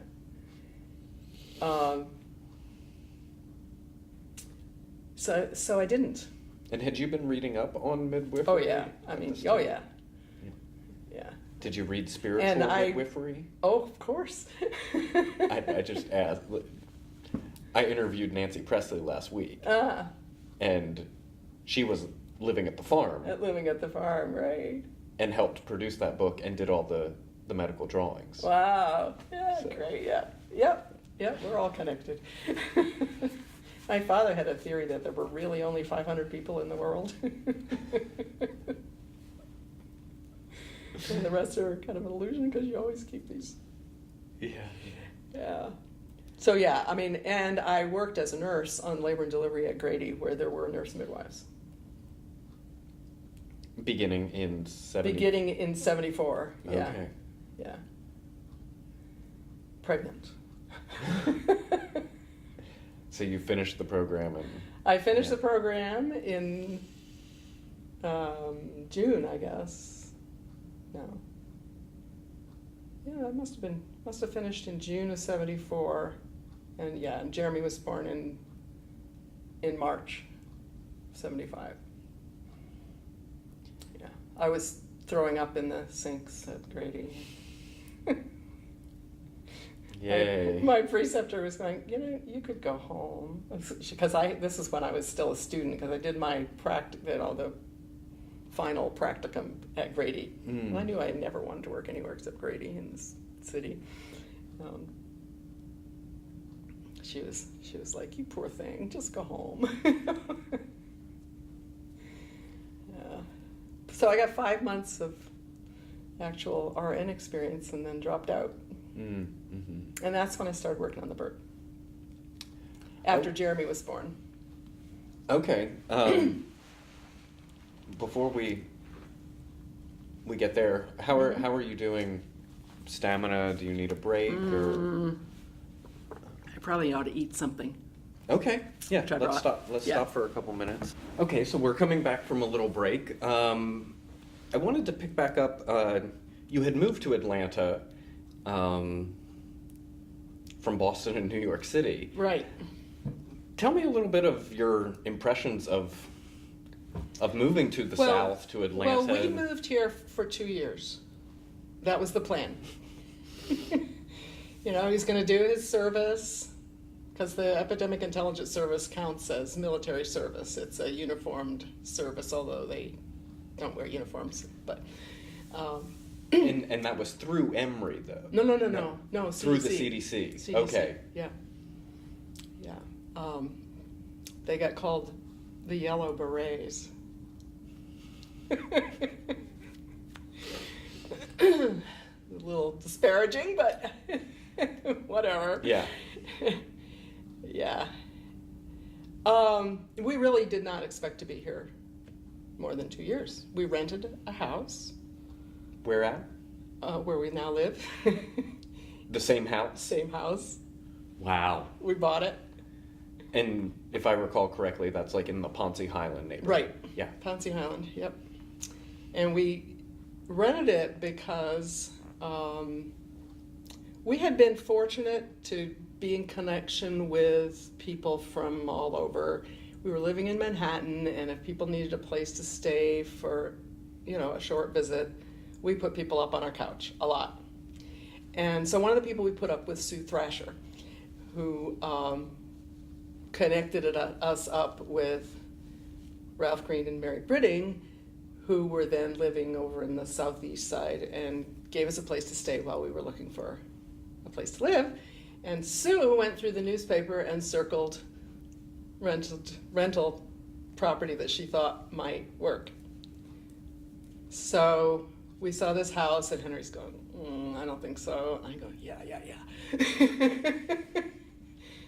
And then, there were much more suburban options and that kind of thing. And when we moved there, as Henry's colleagues at CDC said, people don't live there.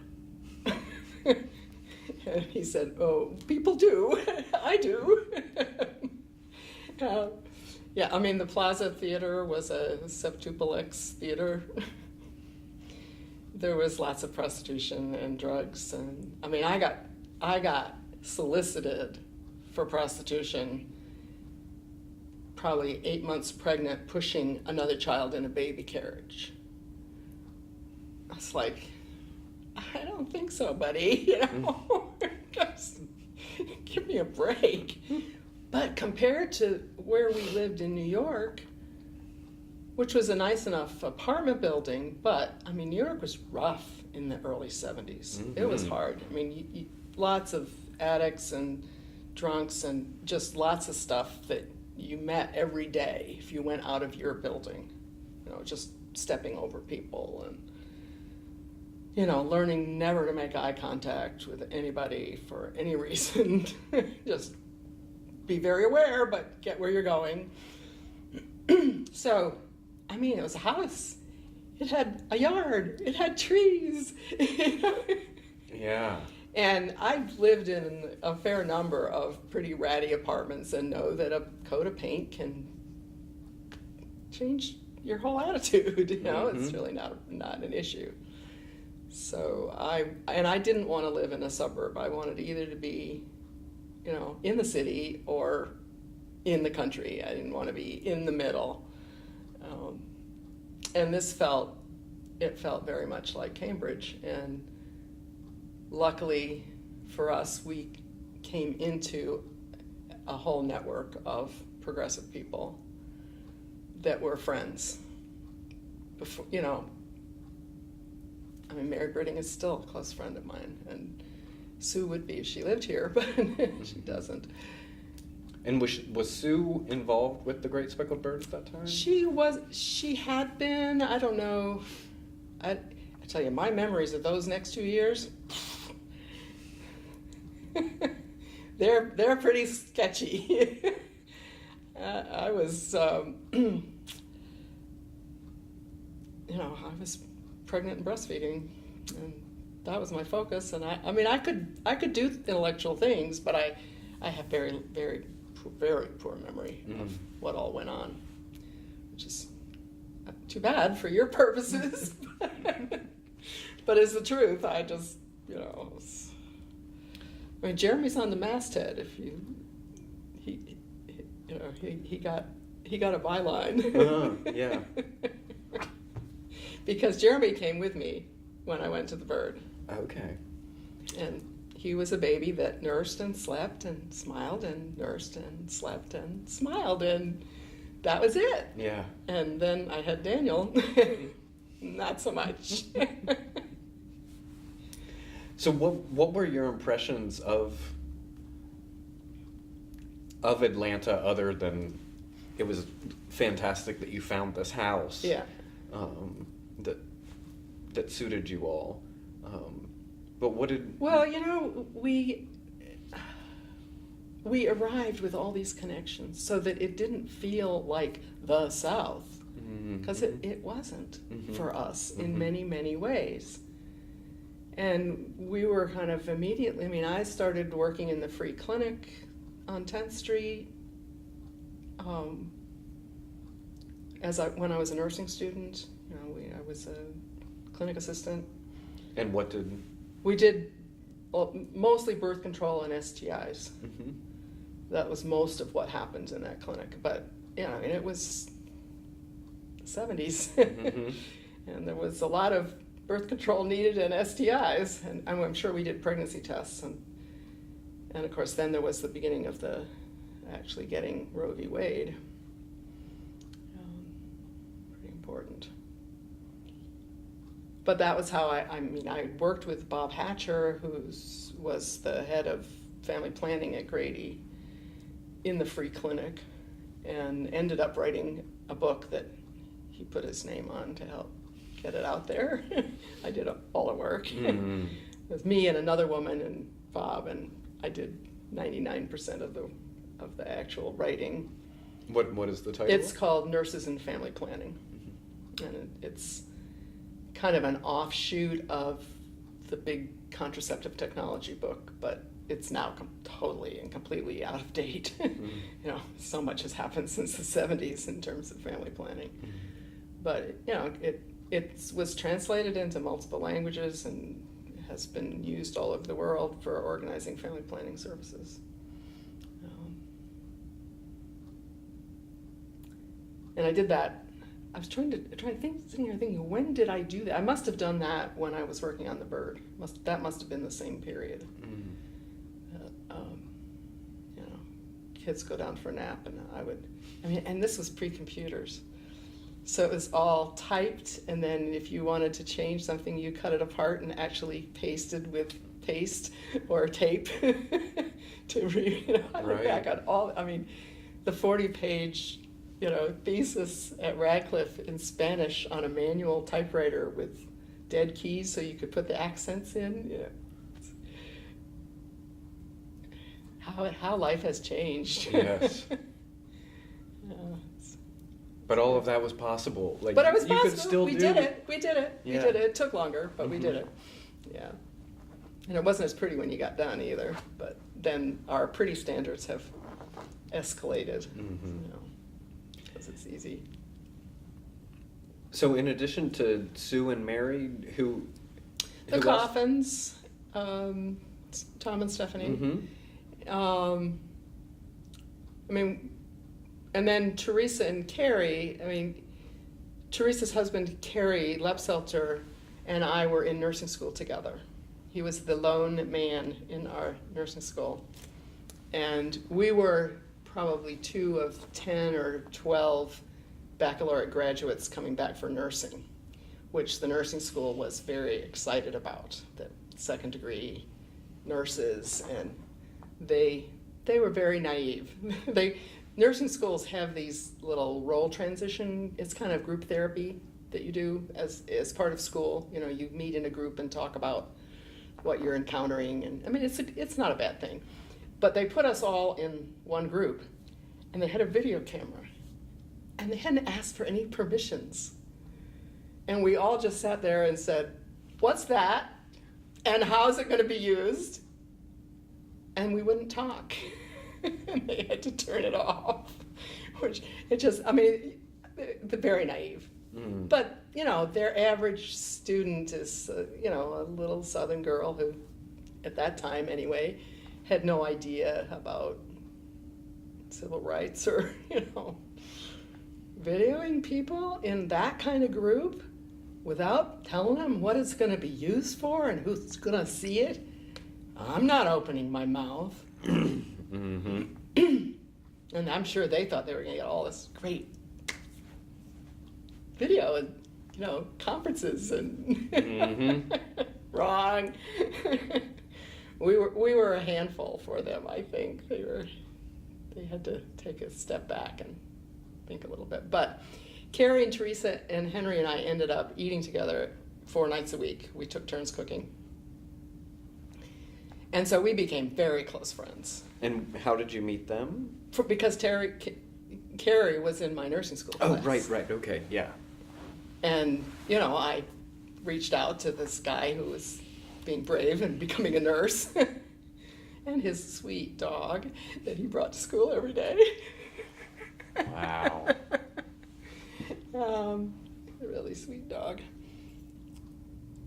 And we became good friends through that, and then got involved in the Bird together. What impressions did you get of Emory? Emory, we laughed a lot about Emory being the Harvard of the South. I enjoyed nursing school a lot more than I expected to. I had a couple of teachers who were really excellent. The maternity instructor was a wonderful, caring person, and to my great surprise, I really enjoyed the geriatrics, and partly because of the teacher. She really gets old people, and so respectful and kind. I really enjoyed that. And I learned a lot. I learned more than I expected to learn in nursing school. I had to, say, okay, your prejudices are wrong. And nursing has its own body of knowledge. Now, some of the nursing, this nursing theory stuff, I still don't buy nursing theory. I think that's an artificial construct. There's little pieces of it that seem to have a little bit of legitimacy, but most of it, I'm not that kind of a nurse. I'm much more of a hands-on. And yes, you need a framework, but I don't think you need I don't know. There's a lot of hand waving that goes on. But that was just one course, and I could get through it and blow it off and move on and learn a lot of fascinating stuff. And the Emory faculty were, after their first giant gaffe with us in the roll course, they were pretty good. You know, my fellow students were unbelievably naive, some of them. We learned nothing about contraception in the baccalaureate nursing program. Absolutely nothing. It wasn't even mentioned as a topic. And so, you know, here I am working in the free clinic and learning a lot, starting to think about this book. And so I did a class for my classmates. I mean, totally voluntary, you know, I'm going to do this, it's at this time. And there were several of them that showed up, kind of apologized and said, well, they were only there because they were going to get married in June and they felt like they needed to know. It's like, don't you think you need to know something about this for your career, for your general knowledge as a nurse? You know, you should know about contraception. Aren't married.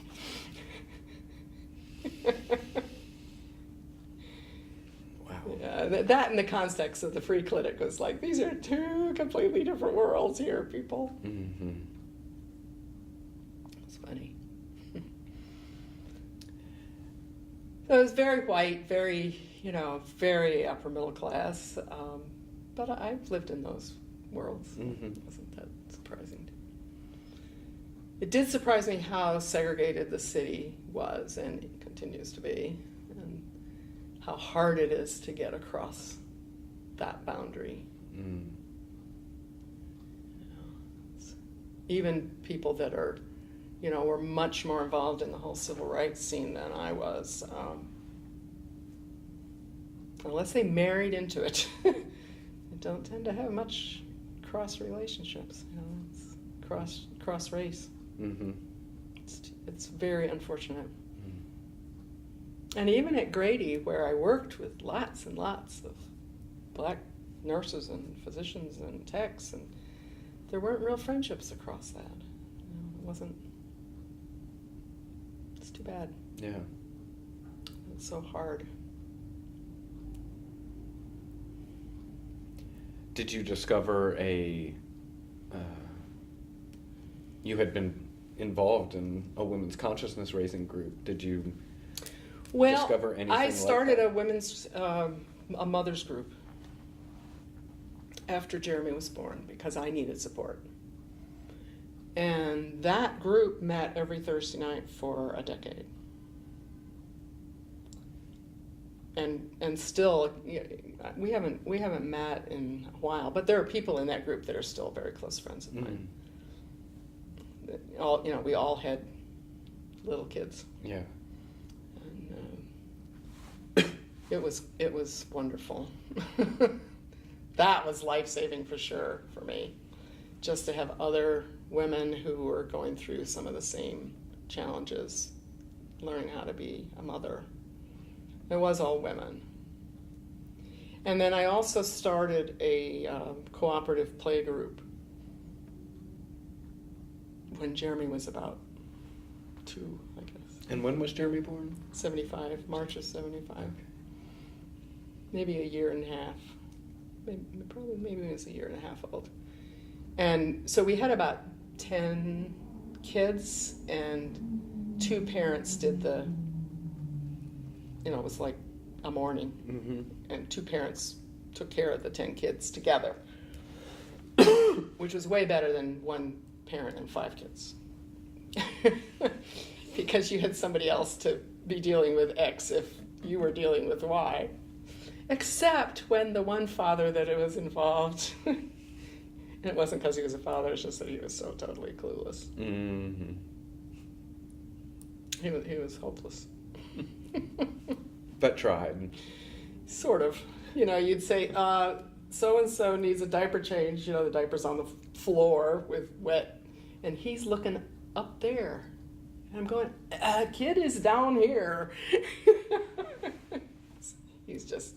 he had some significant mental health problems. So you pretty much on your own when it was his turn to be the co-leader. And would you just do that at each other's houses? Yeah. It started out once a week. I think we got up to 3 times a week that we were doing it. It worked well. We also had a co-op babysitting thing where you earned points and then could get another parent to come and stay at your house. Didn't do that as much. I didn't leave my kids much. Mm.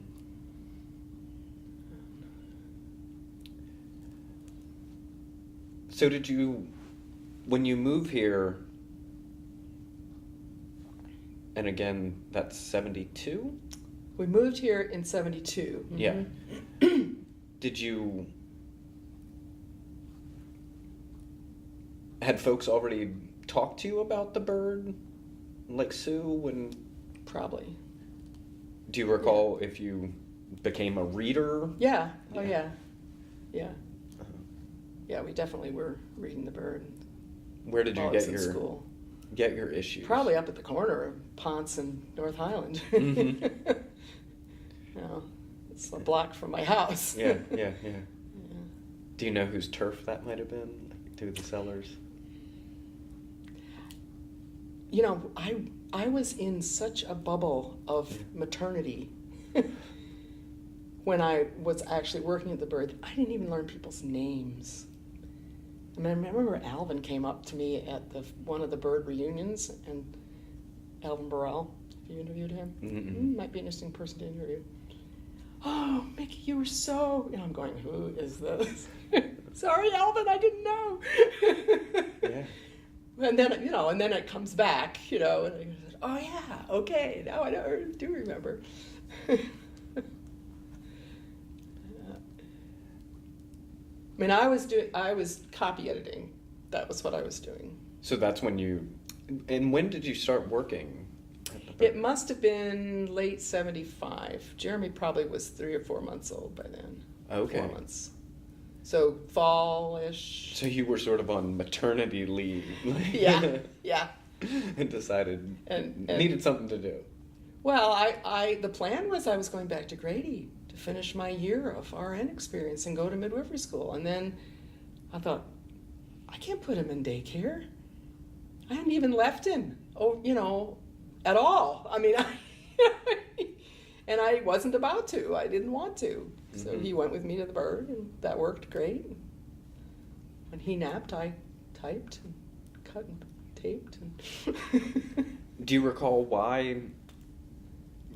Did somebody ask you to come work at the bird? Yeah.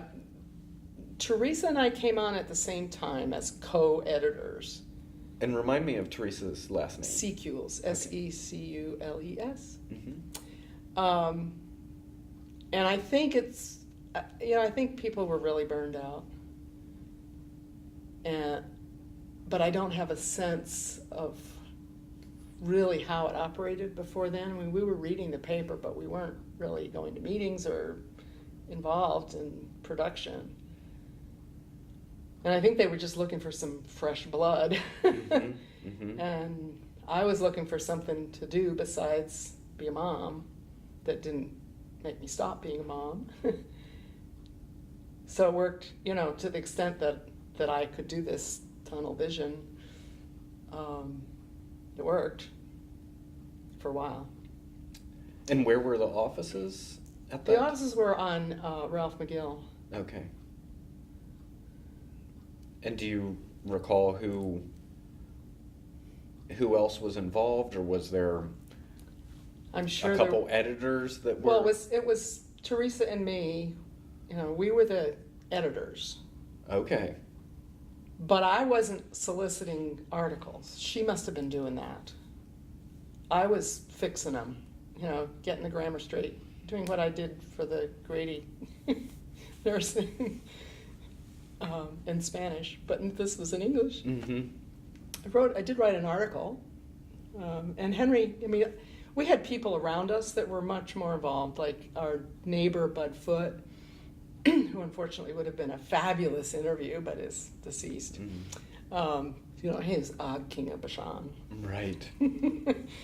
And Henry and Dan Blumenthal were the Great Spockled Doc and Dr. Sew Your Leg Off. They did a health column in that period. And you know, there were all kinds of other people, but I don't know who they were. Mm-hmm. Were you doing layout as well? No. No. No, I was strictly copy editing and doing some writing, but mostly getting the paragraphs in the right order and making subjects and verbs agree. And, mm-hmm. Do you recall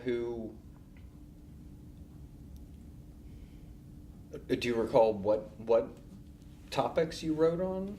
Well, I wrote an article about, it was a book review, really, about immaculate deception, about birth. Mm-hmm. And it was something else about birthing or something that I must have written in that period. But I got a wonderful contact from the book review, because this woman called me, and part of it was anybody interested in talking about starting a birth center, call.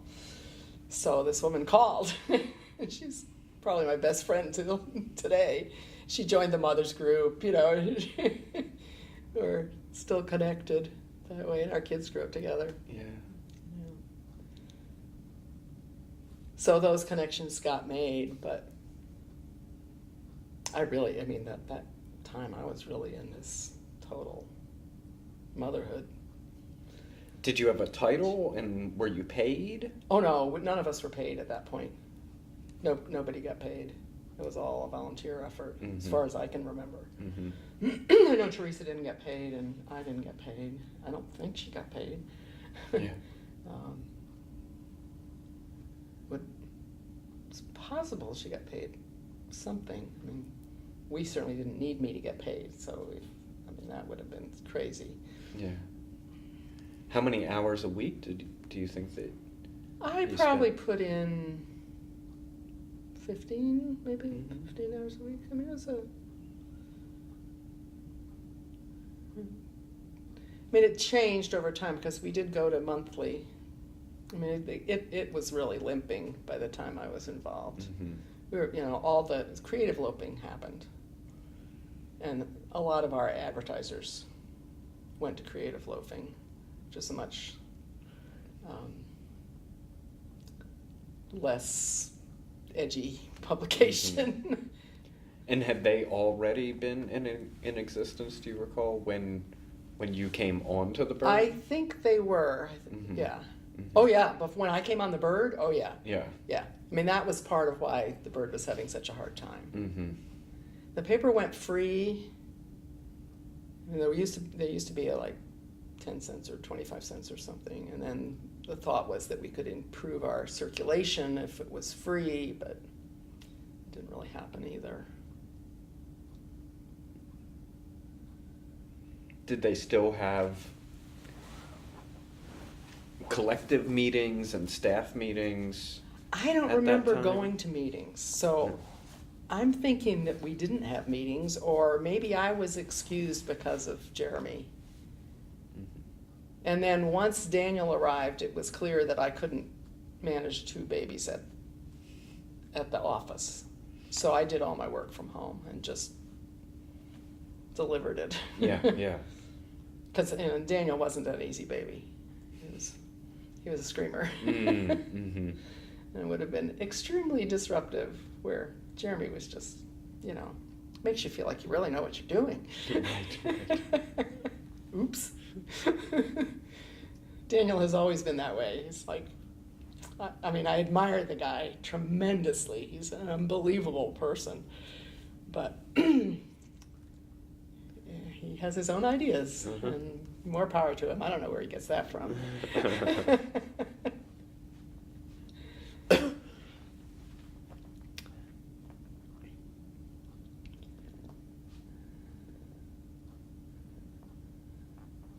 What were the biggest concerns of the time at the Bird? Just getting it out, or were there? Well, being able to fund it, you know, just that was a huge problem because advertisers were disappearing, and you know that's where most of the funding wasn't coming from, the 25 cents. Mm-hmm. And that was one of the reasons that they decided to go free, thinking that that might get more, but I don't think that worked at all, actually. Yeah.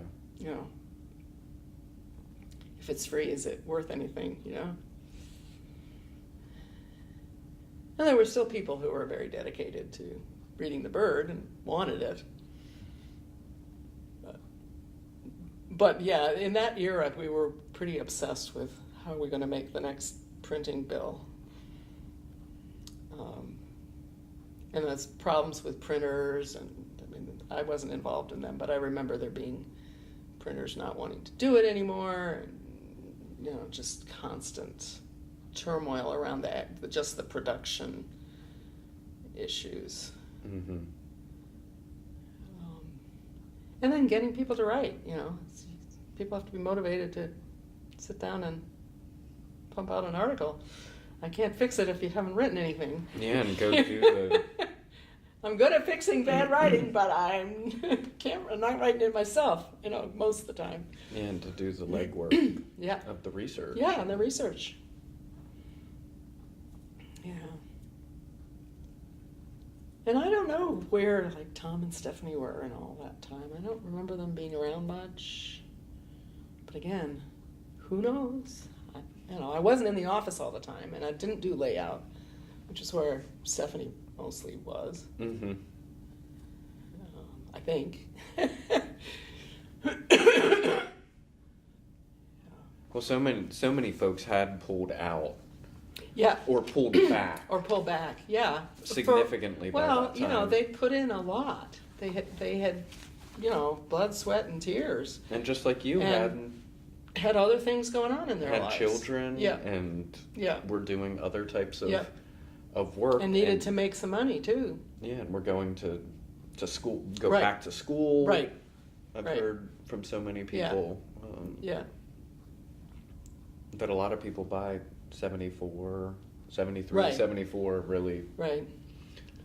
So we were just kind of trying to keep it alive, and we couldn't.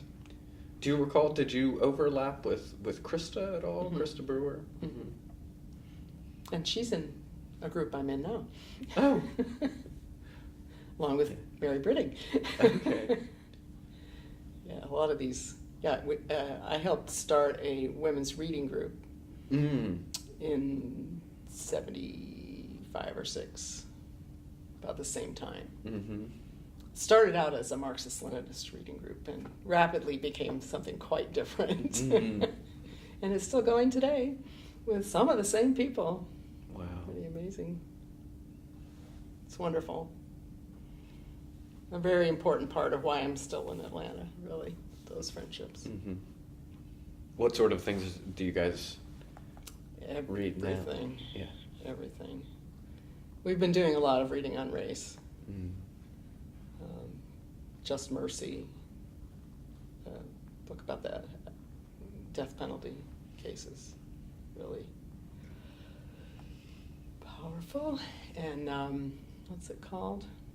The one about Koinonia and the Class of 65. Yeah. Our recent book. Mm-hmm. Also kind of a get your stomach going. But we read fiction, we read, you know, we're pretty eclectic. Mm-hmm. How often do you all meet? Once a month. And have since Yeah. 75? Yeah. 2 months out of the year we now do potlucks. So we're reading about 10 books a year. And, the potluck months we don't read. Yeah, no, that's fantastic. We eat. Yeah. And they're always fabulous. It's not potluck, it's a planned communal dinner. Mm-hmm. Mm-hmm. It's great. Very sustaining.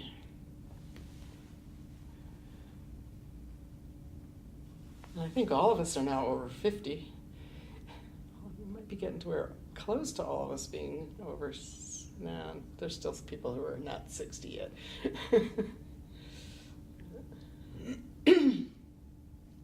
That's a nice diverse range.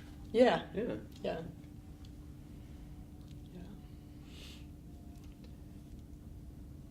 In your time with the bird,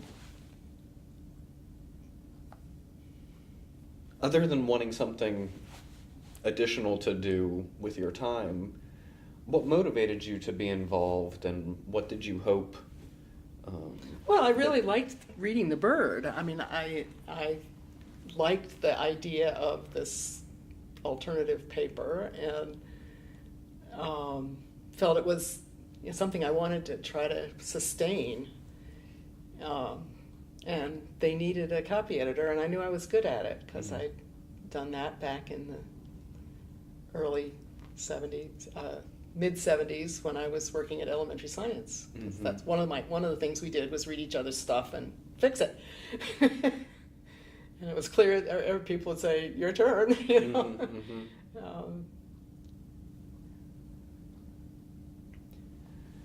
And as an alternative paper, what did you hope that it would do in terms of being alternative? Like what? Well, I think servicing the issues that weren't there in the AJC, or at that time they were separate papers. And I mean, we got the Journal because Henry didn't want the morning paper because it didn't arrive before he left for work. And he's the newspaper reader much more than I am. But, a lot of the stuff wasn't even covered. People didn't talk about some of the current justice issues that the Bird was willing to talk about. I mean, I wasn't into the music and the drugs, and that was never my scene at all. But the social justice issues were important. The reproductive justice issues were important. And, that was the one place that this was happening. Had you been a reader of the alternative press in Boston or New York? A little bit, yeah. Yeah. Red Stocking and, the women's stuff. Mm-hmm.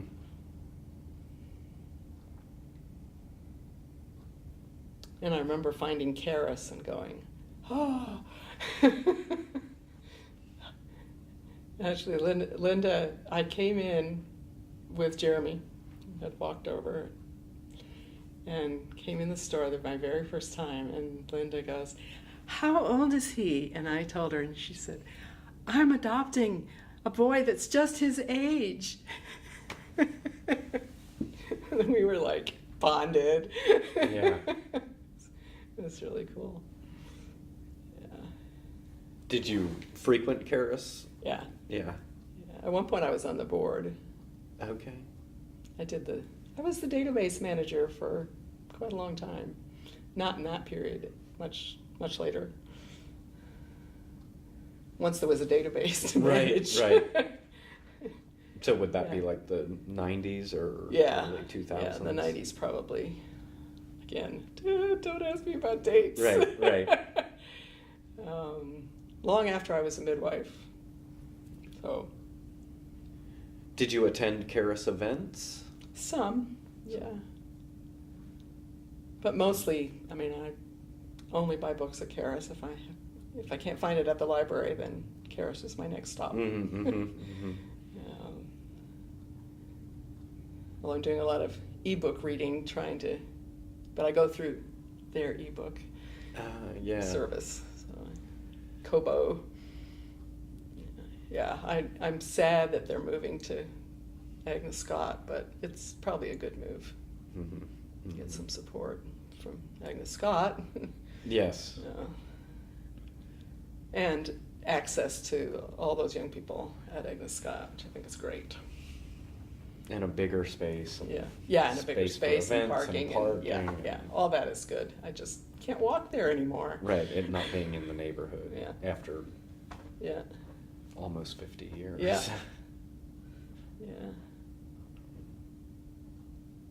Yeah, Karis, I mean, their kids' books, it's like paradise. And you've always felt at home there. Always. Always. Yeah.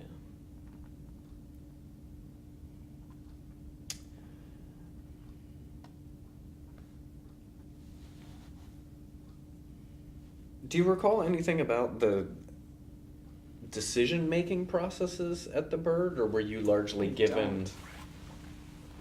I don't. Yeah. There had to have been.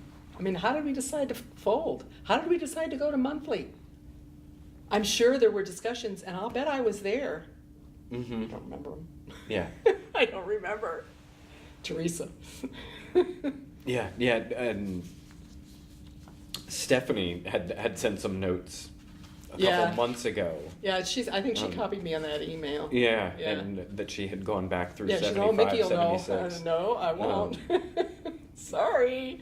Yeah, saying that at the end of 75, there was an article saying that the paper would no longer be free and would move to little 5 points and would go monthly.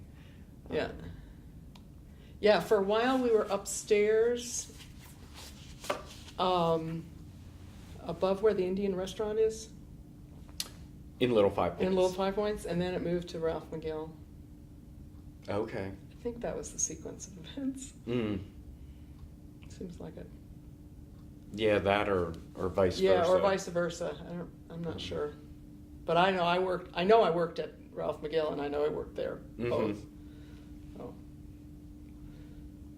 Because I have this image of Jeremy in his little car bed, sleeping under the layout counter. Right. It's a good environment. Yeah. Yeah. It was safe and right with Yeah, you. he was right there. When he needed to eat, he could eat. And he'd go back to sleep. That was the kind of baby he was. Yeah.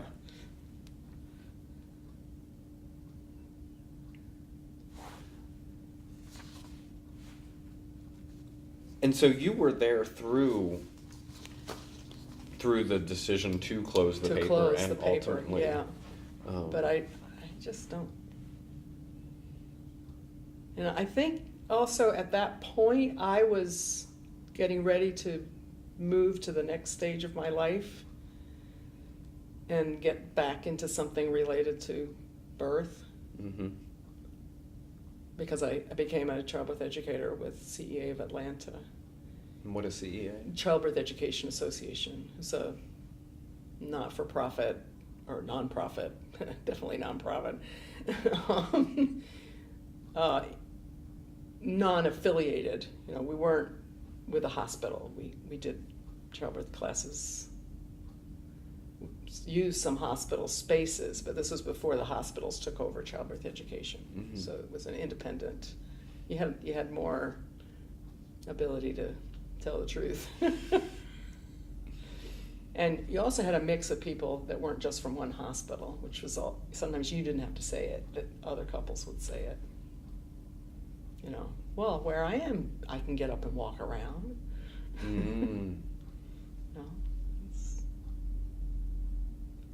So So I started. I wish I could remember when I started with CEA, but it must have been. It was probably 77. Daniel had to have been at least a year old, I would think, before I was willing to leave him with Henry over, for 3 hours. I was an overprotective mother.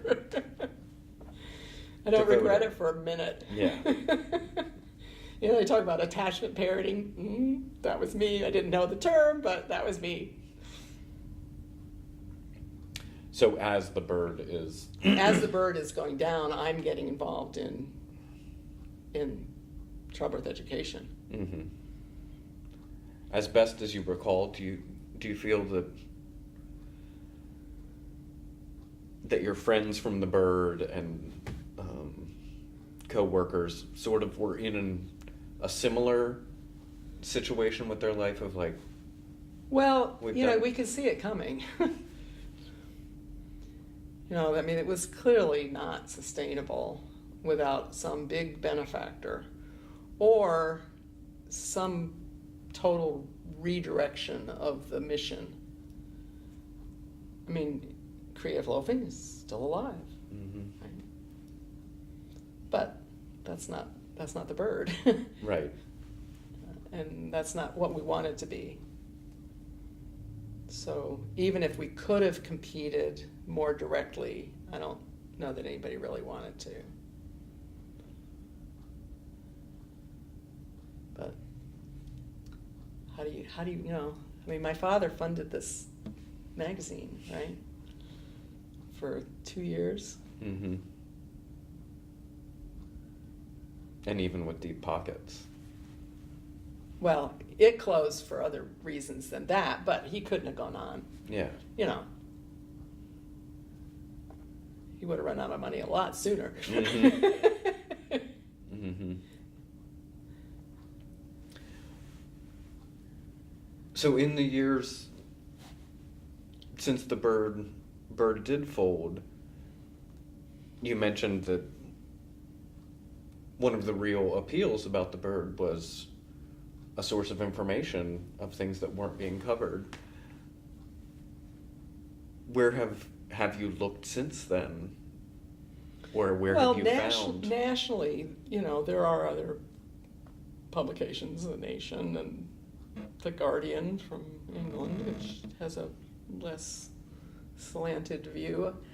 I personally read the Metro section of the Atlanta paper every day because I feel like it may not tell me what I really want to know, but at least some of the issues are there. Mm-hmm.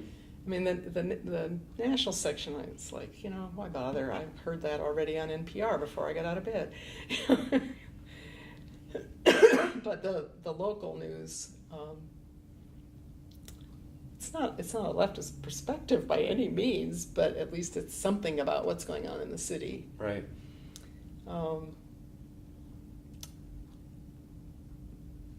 And I guess there's some online choices as well. Mm-hmm. You know, the women's news online, certainly, and women's issues I follow online a lot.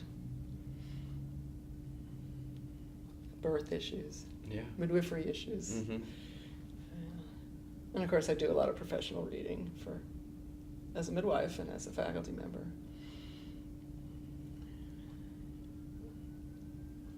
So tell me about your life post bird and your career. So I got became a involved? childbirth educator. I got very involved in CEA of Atlanta. And did you get paid something? Yeah, we with got them? paid. Yeah, not enough to live on, but I didn't need that. Henry had a job. And my primary job was still being a mom.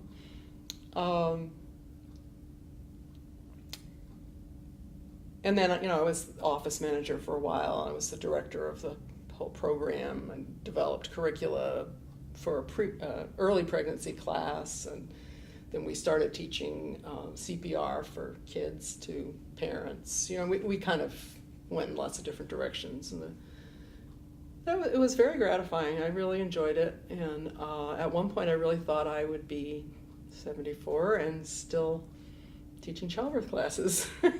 And was that just like the city of Atlanta, the hospitals here that you were serving? Yeah. But it was, I mean, we had some home birth people that were coming to classes. I mean, we were teaching an eclectic sort of natural childbirth, not one narrow brand of, you know, Lamaze, but a much more. And I also got involved in the teacher training. So I was teaching other people, some of whom were nurses and some of whom weren't. You didn't have to be a nurse at CEA. It was a good organization with really good people, and a lot of them have gone on to some went to nursing school, some became lactation consultants. You know, there's just lots of people have gone in different directions from that. And I remember being at there's an international organization called ICEA, International Childbirth Education Association, that I became the state person for, and then I was on the board. So I was in contact with people from all over the country and involved in their conferences. And I was at an ICEA conference and starting to feel really restless in my life. and thinking, you know, why didn't I go back to midwifery school? And was in a conversation, somehow I ended up in a conversation with Barbara Katz Rothman. Do you know her name? Mm-hmm. You know Wendy Simon? Mm-hmm. She's written a book with Barbara. Okay. About birth. And I've met Wendy sort of around the corner of that. But I was in this conversation with Barbara Katz Rothman, and she's going, so what do you really want to do? And I said, I think I really want to be a midwife. She said, well, go do it. And I came home and applied to school. And when abouts was that? That was 84. Okay. And periodically at other conferences, childbirth-related conferences, I would meet somebody that I knew from Grady, mostly Catherine Wardeman, who eventually became the director of that service for a while, the midwifery service. And she would go, you're not in midwifery school yet? We need you to go to school. We need you at Grady. You know, it was like, so she kept poking me, you know, and I'd go, no, I'm really happy teaching childbirth classes. And then it was time. And my kids were at a good point. They, you know, they were school age, doing well, not having problems. And I went back to school. Back to Emory. Back to Emory, yep. Which was a mixed bag. Had one fabulous faculty member who really is probably why I was able to stick with it. A woman who's, I mean, she's just an amazing person. She's worked in Ethiopia, done all kinds of amazing things. And I was a little anxious because I had minimal clinical experience. And I mean, I didn't even know how to check a cervix and know how dilated somebody was.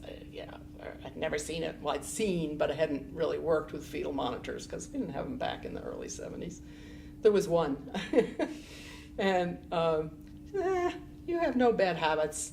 I don't have to unlearn anything from you. Just don't worry about it. You can learn this stuff. You know, she was just so supportive. And she was a super role model for how to be a midwife at Grady. And all our clinical was at Grady. Because no matter what went on, no matter how out of control a woman ended up being, no matter how difficult it was, no matter what happened, she always ended the experience with the woman by saying, you know, you did a great job. And it was such a, you know, it's like, yeah, this is the midwife I want to be. And I hope I was, you know, because that's what a woman needs to hear after she's had a baby, no matter what happened. Even if she ends up with a cesarean or forceps, she did the best darn job she could, and yay. Mm-hmm.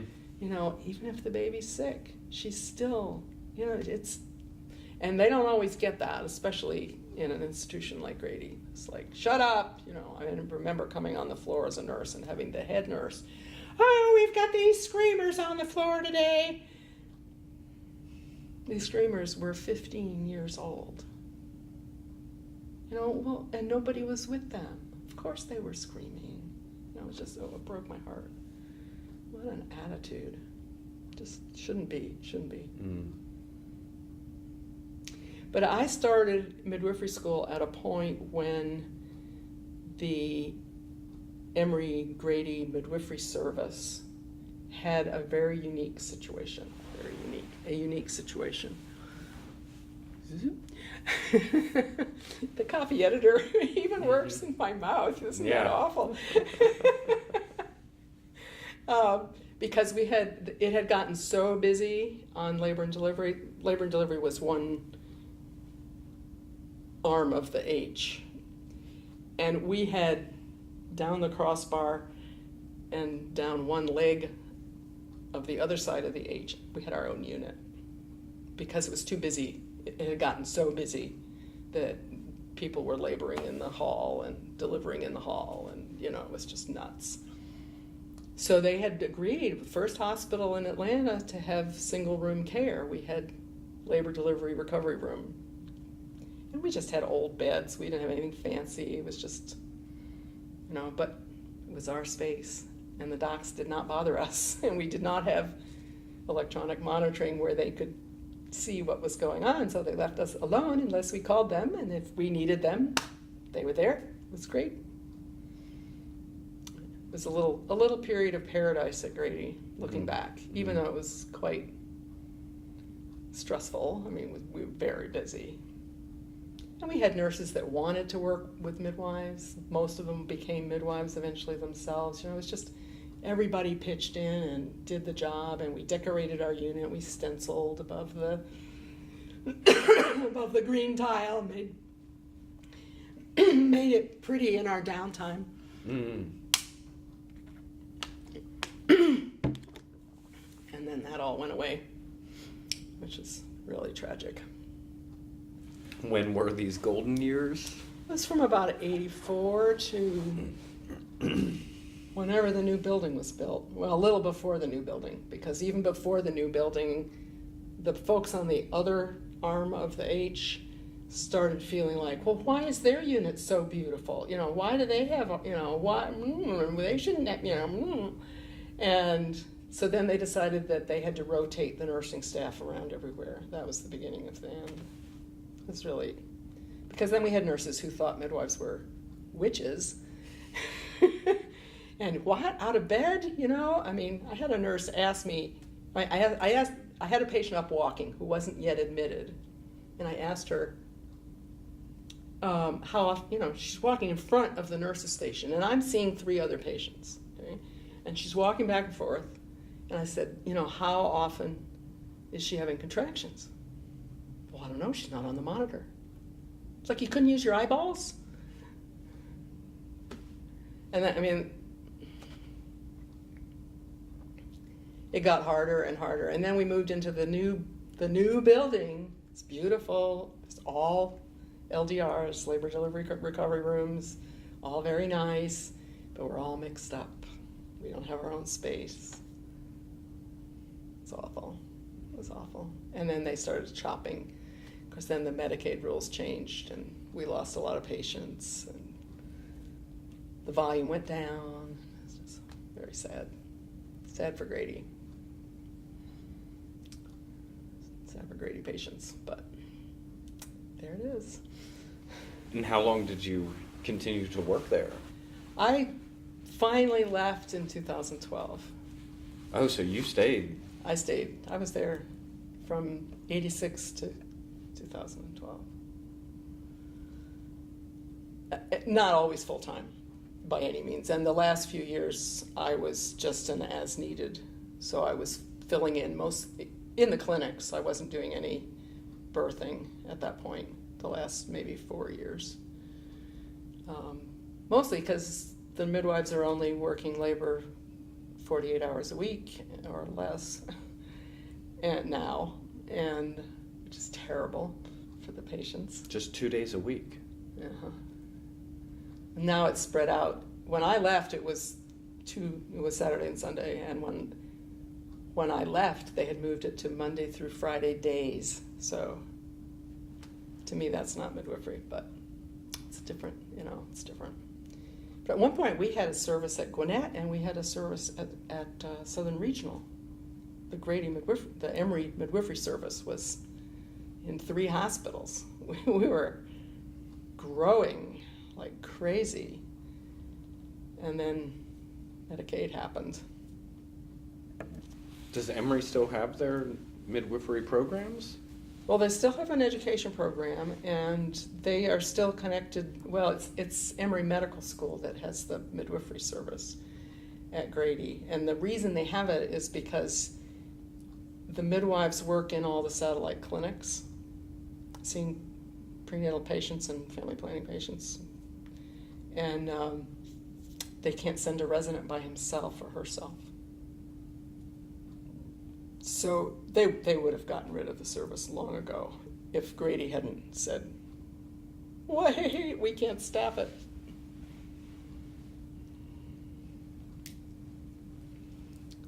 And when they first made this thing, the director said, I can't keep midwives if they never do a birth, so you have to give me some labor time. And so far they've kept some. But and they're doing a fair amount of teaching. They teach the medical students a little bit. They take them to a delivery. They do the emergency medicine residents get some time with the midwives. I don't know what all. I'm really at this point, quite out of touch. Most of my friends have retired. There's not too many people left there that I even know.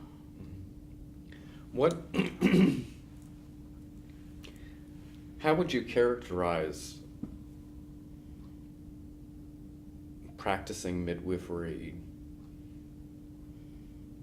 in Georgia from what?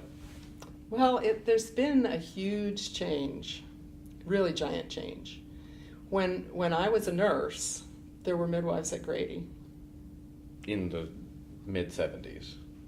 And I think that's when the Americas practice opened, sometime in Americas, Georgia. There's a doc there who must have trained with midwives or something and said, this is the way to go, and was very, very supportive. And then his son joined his practice and he continued it, so that they're still there.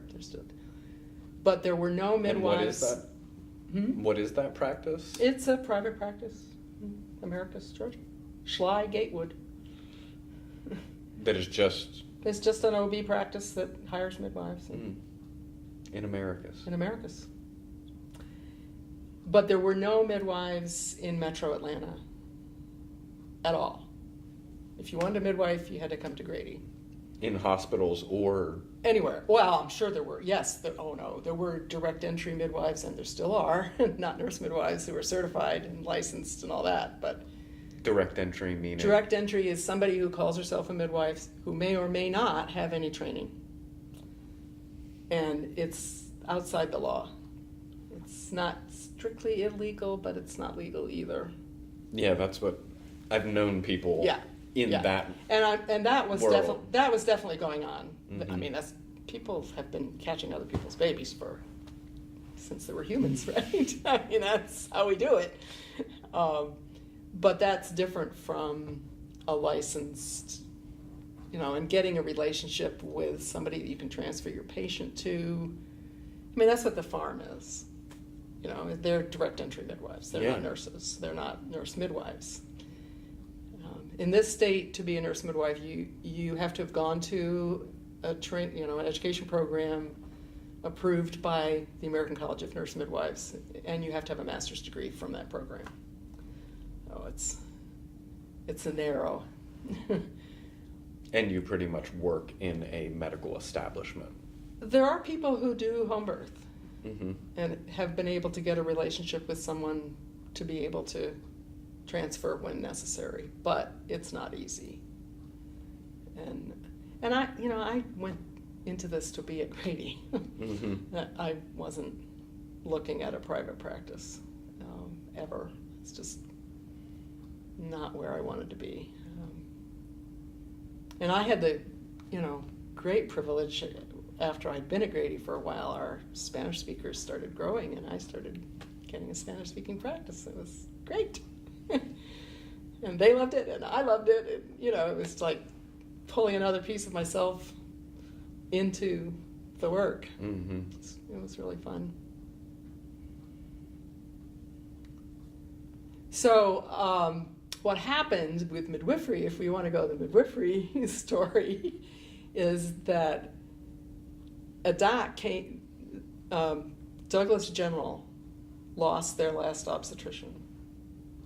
And they wanted to have an OB service. And a doc from the Americas practice, I think he was in that practice, decided that he wanted to go out on his own and interviewed with them, and he asked if he could bring nurse midwives into this hospital. And they said, you can hang women from the ceiling. We don't care. Just open a service for us. And so he brought nurse midwives to Douglasville. And women started driving from Stone Mountain to Douglasville to have their babies because they did not want to deliver in a hospital with an obstetrician.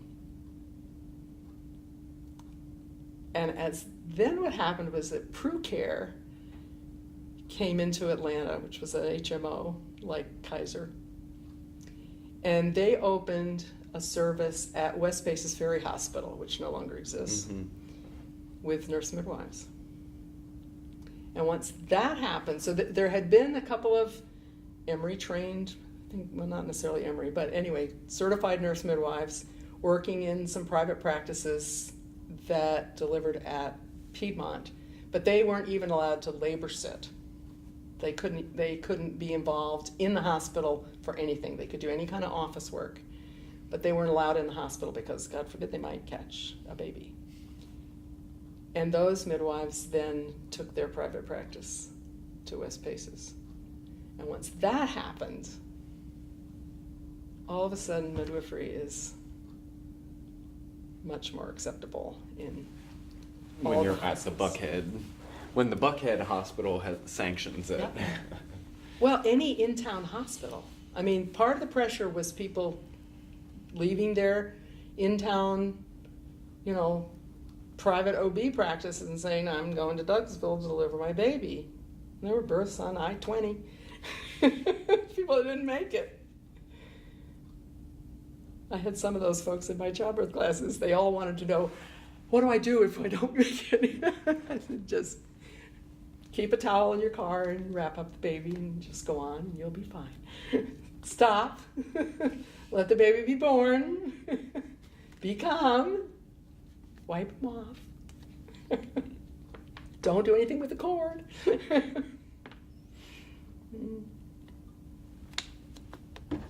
But yeah, I credit PruCare and Douglas General with changing the atmosphere for nurse midwives in Metro Atlanta. I mean, now there's hundreds of midwives in this area, and in all over the state as well.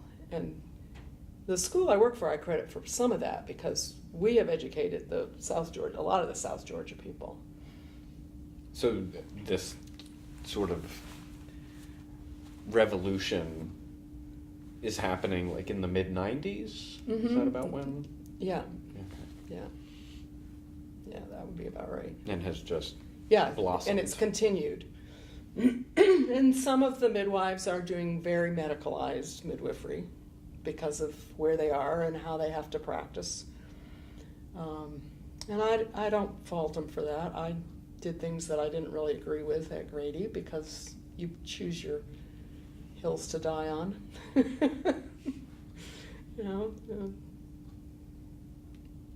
There's no reason to, there's reason to fight some things, but then you got to choose which ones you're going to do, and which ones you're going to put on the back burner for now. And so you mentioned this organization school that you work with. What is that and when did it's that the start? Frontier Nursing University, it's called now. So sometime in the 90s, I had cut back to part-time at Grady because I was getting very burned out and needed to not work so much. And I got a flyer in the mail saying that they were looking for someone to do site visits in Georgia and Alabama. So let me explain a little about this school. So it's based up in eastern Kentucky at what used to be the Frontier Nursing Service, which is it was started in the 1920s by a wealthy Kentucky woman who wanted to do something for mothers and babies, and she established a nursing service that was with midwives. And then eventually, when all her British midwives went back for World War II, went back home to help with the war, she set up a school for nurse midwives. So it's in the mountains.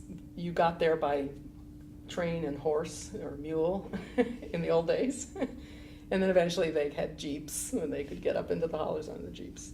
And there was this little on-site school, and then eventually, it was where it was one of the two places that birth control pills were first tested.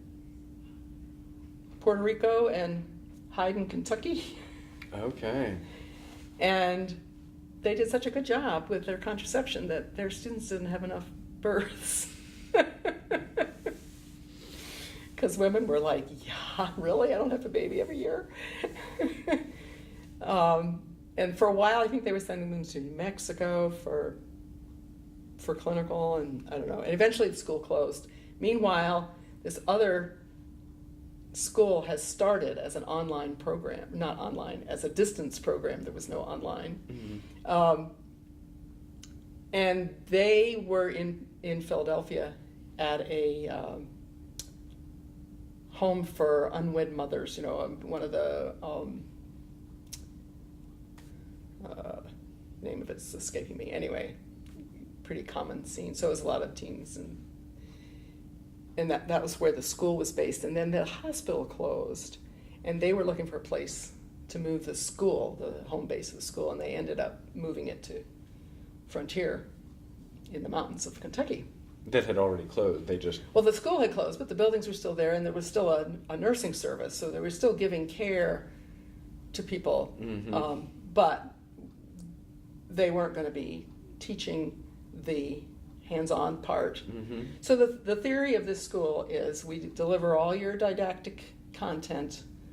In the old days, it was paper that got sent to you or that you picked up when you came for orientation. Now it's all delivered over the internet.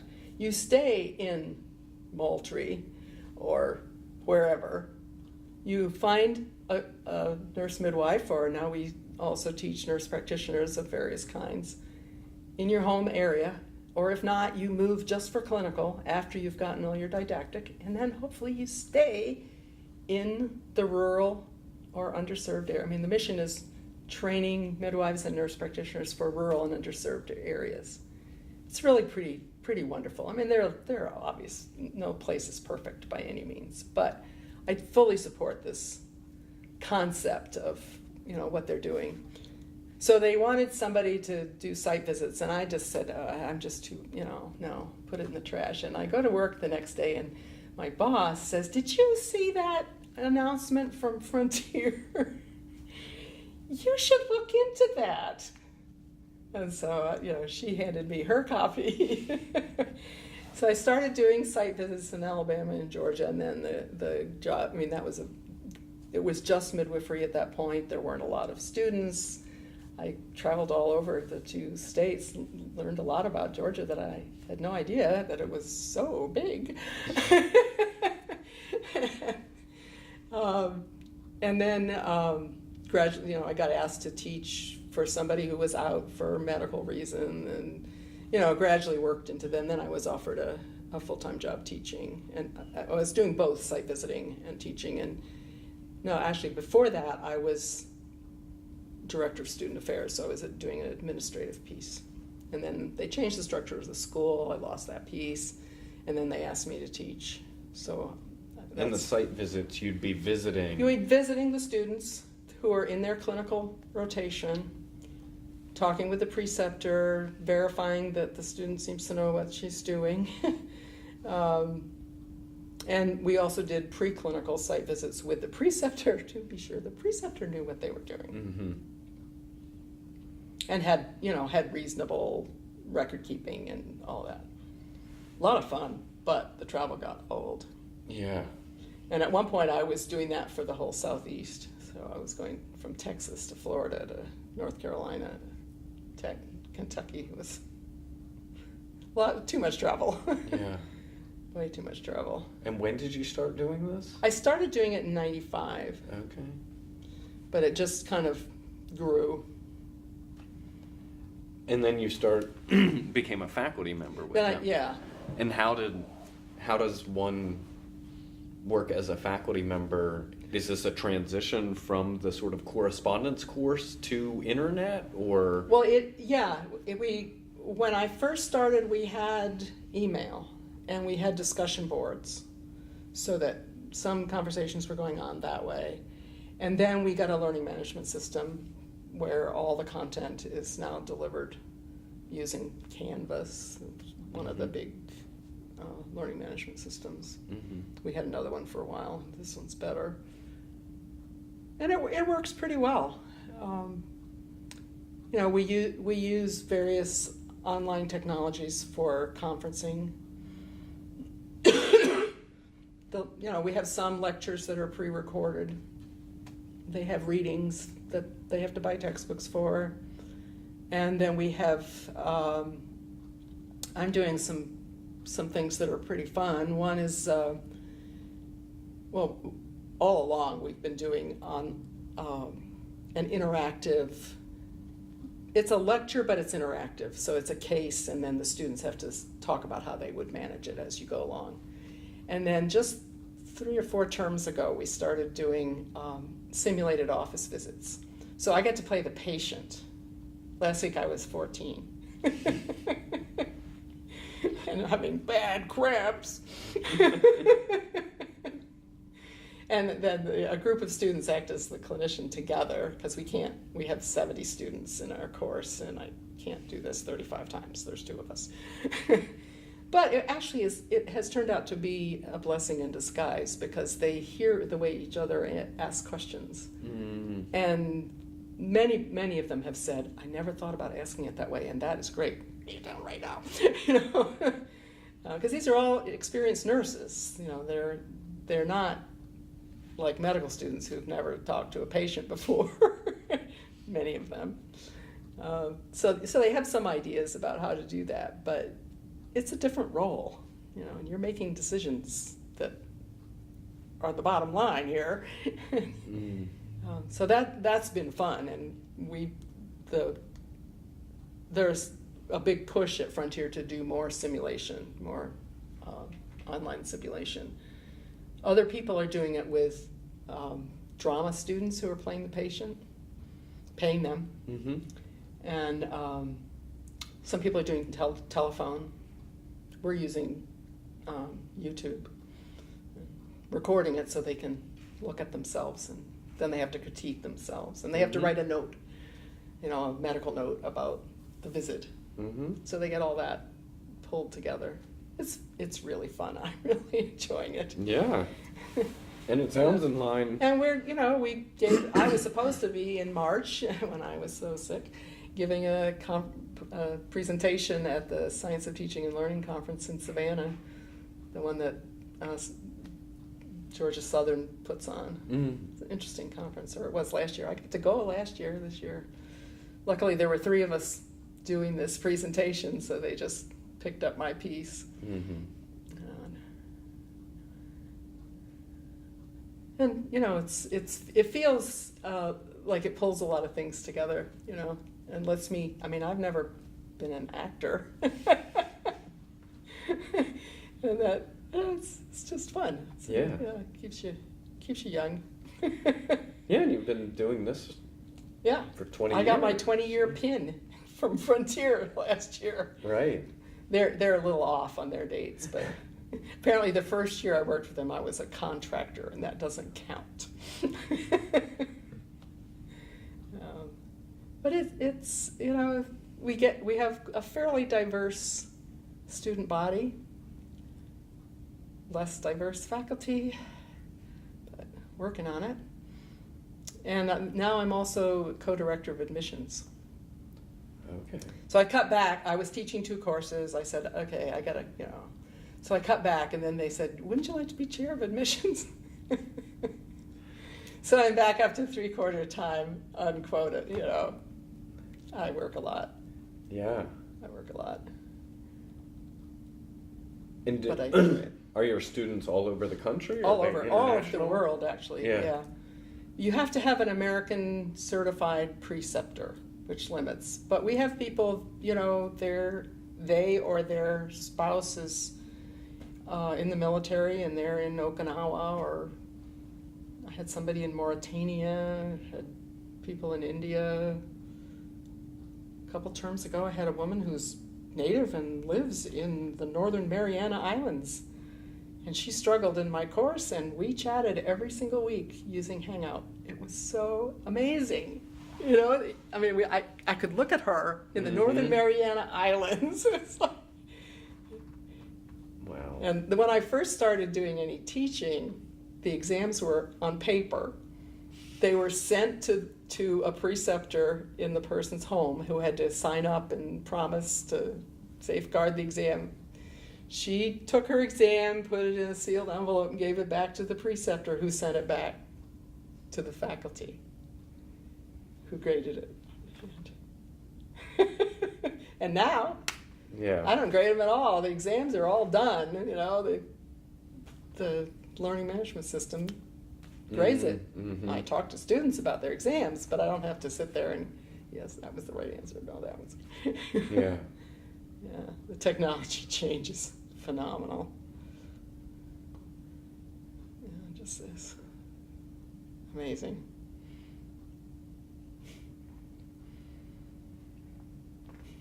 So. And you finally went and you did it after all the. Yeah, so the I years of went to being in- midwifery school, and then I joined the Grady staff, and I was outpatient director. I was acting director of the service for the 7 of the longest months of my life. That was not my cup of tea. And then we got this fabulous person to be the director. I mean, she came from California. She's a true midwife. She really believes in midwifery. She's retired. It was like, oh, I can't believe this. Not only do I not have to do this job anymore, but we got you. Really great person. Yeah. Really exciting. And then she started doing research and getting Grady involved in the Centering Pregnancy Program, which is a model of prenatal care where you meet in a group with the patients. So you kind of do their little tummy checks off to the side, and then you meet and talk. And they have, they know when their appointment is. It starts on time. It ends on time. For Grady, this is miraculous. And you get to meet these people for 2 hours instead of 10 minutes apiece. And you get to teach about whatever you need to teach about once for 10 people. And they talk to each other. It's a wonderful model. Mm-hmm. It really is. And I did that at Grady, and then I did it in one of the Grady satellites in Spanish, which was even more fun. Get to know more about our Spanish immigrant community, because they'll say things to each other that they won't. They'd never say it to me, the white lady. Cool. And you're the minority. I did it with, there's always 2 people. There's the professional, and then there's an assistant who is usually from the community. Mm-hmm. So you have some help, but you're just one person. It's great. It's hard, especially at Grady. It's hard. The logistics are hard. How do we get people checked in? How do we get the labs done? It's like, but it's worth it. Yeah. Really fun. And I felt like that pulled in my open classroom teacher advising skills, Mm-hmm. because Mm-hmm. it's not a childbirth education model where you're the teacher. It's a facilitation model. I mean, you have a curriculum, but you don't have to go there. Right. What's important to this group today? It's a great model. Lots and lots of fun. I was not an early adopter. I was like, I couldn't possibly know these people any better than I know them one-on-one. I mean, I get to talk to them. They know me. No way. And Claire said, just be the assistant in this group for once. I was sold by, I think, the 2nd session. Because how often do you... It starts out once a month, and then it's every 2 weeks. It's the same schedule as prenatal care, regular prenatal care. And the beauty of it is that you can bill for prenatal care. So it pays for itself. Yeah. And, women take their own blood pressure and write it down, and weigh themselves. And it's this whole involvement, everything I believe in. Mm-hmm. It's a midwifery model set up by a midwife. Mm-hmm. And they're expanding it now. It's now called Centering International, and people are doing other kinds of care, like diabetes care in groups, and chronic, a lot of chronic stuff that you could benefit from group talk. It's really, really fun. That's encouraging. Yeah.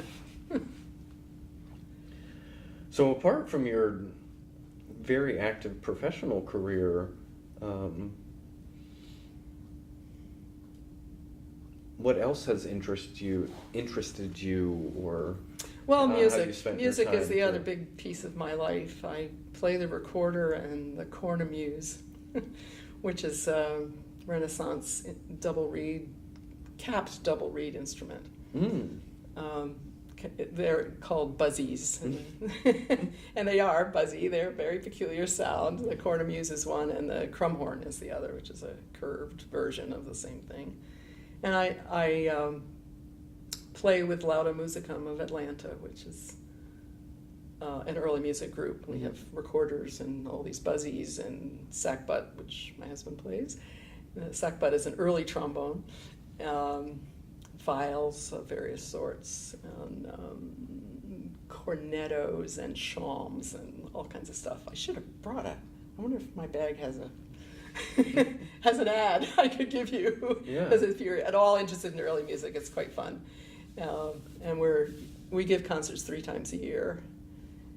The next one is in May at St. Bart's, Okay. which gives us rehearsal space as well. They're wonderful.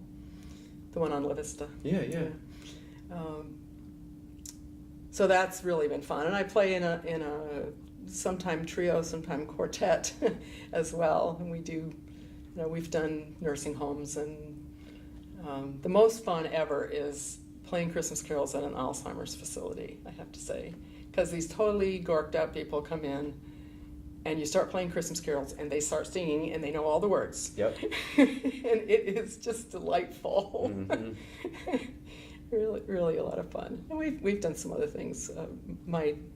I also take lessons, solo lessons, and duet lessons with a friend, and she and I have played for the Dames of Colonial Wars or something like that.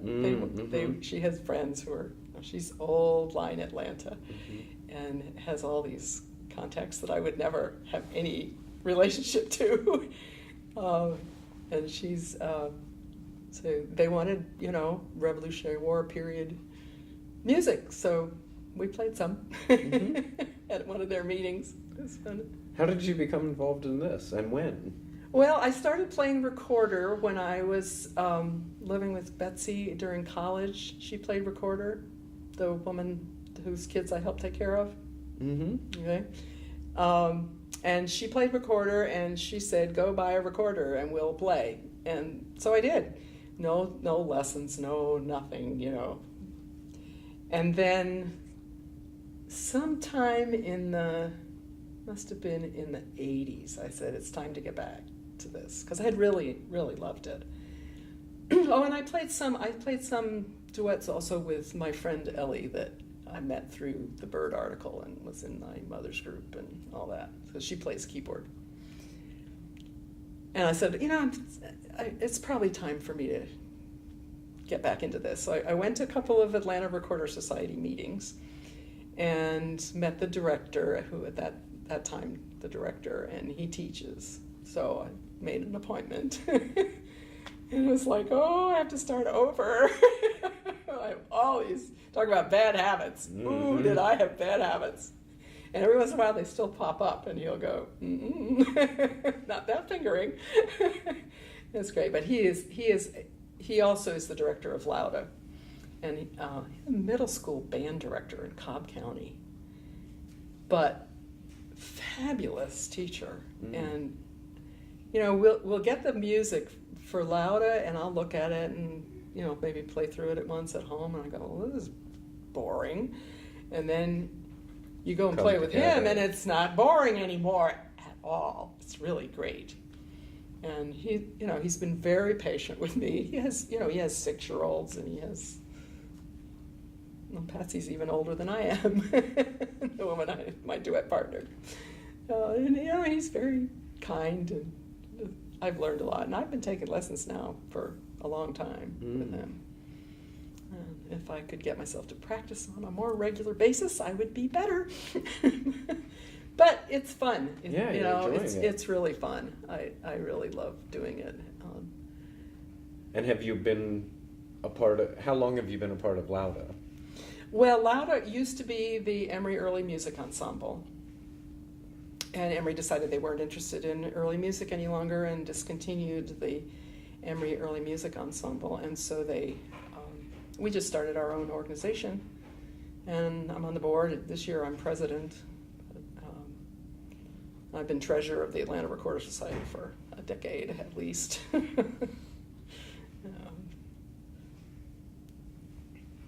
And it's a way to give back to those organizations that have been, and continue to be important. Yeah. Got a great guy now being the president. I'm really happy with him. I don't know where he has the time, but I guess because he doesn't have a regular job. But he finds all this music and puts it online, and then people can download it if they want to. You can go to our playing sessions once a month and play together. Recorder players from all around, and we have a viol player who comes, and then Henry comes with his sackbut. So we have the bass line well covered. And has Henry been playing as long as you, or? Well, Henry picked up the trombone. He used to play saxophone and clarinet, and didn't. I mean, he did that in high school and a little bit in college. And then somewhere it's after I picked up recorder, he said he really wanted to learn to play the trombone. And I'm going, and what about the clarinet and the saxophone that are sitting there? Nope, I'm hearing trombone lines in my head. So he plays with seed and feed. And he plays with Lauda. He plays trombone with seed and feed and sackbut with Lauda. So it's something we do together, which is really nice. Yeah. So we don't, at this point, have a whole lot that we do together.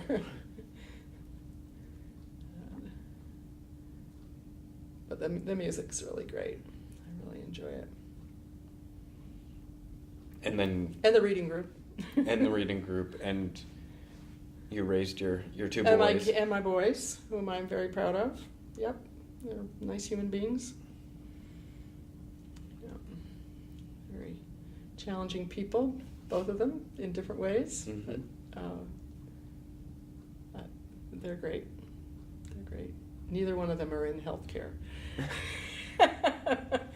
They got too much of that at the dinner table. Yeah. In fact, they met me. They must have been 10 and 11 or 11 and 12 or something like that. And I worked in a teen clinic at Grady every Monday afternoon for a lot of time in there. It was an interconceptional care clinic, so it actually was preventing pregnancy and treating STIs and diagnosing pregnancy in young teens. And so, Henry and I talk about work when we get home, and we usually had stories. And so one day they meet me at the door. They go, "Okay, Mom, hold it right there. We've got it. Use condoms." They weren't even interested in girls yet, It's like, "We've learned. You have told us. It's enough." Yeah. They were funny. And it was obviously planned because it was like a choral performance. They were cute. And they've heard me tell this story before, so.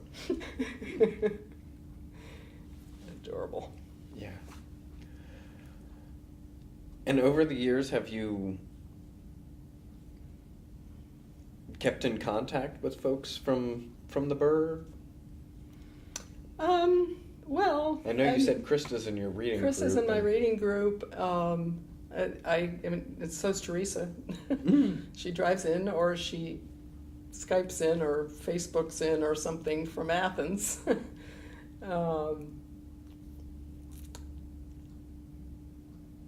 And we're in touch with the Coffins and other people that were around the Bird in those periods. I mean, it's still our community. It hasn't really changed.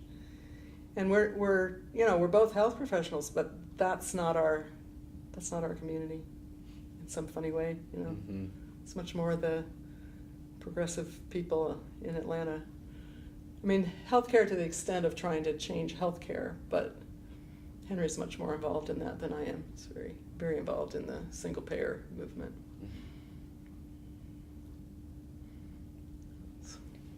So what are the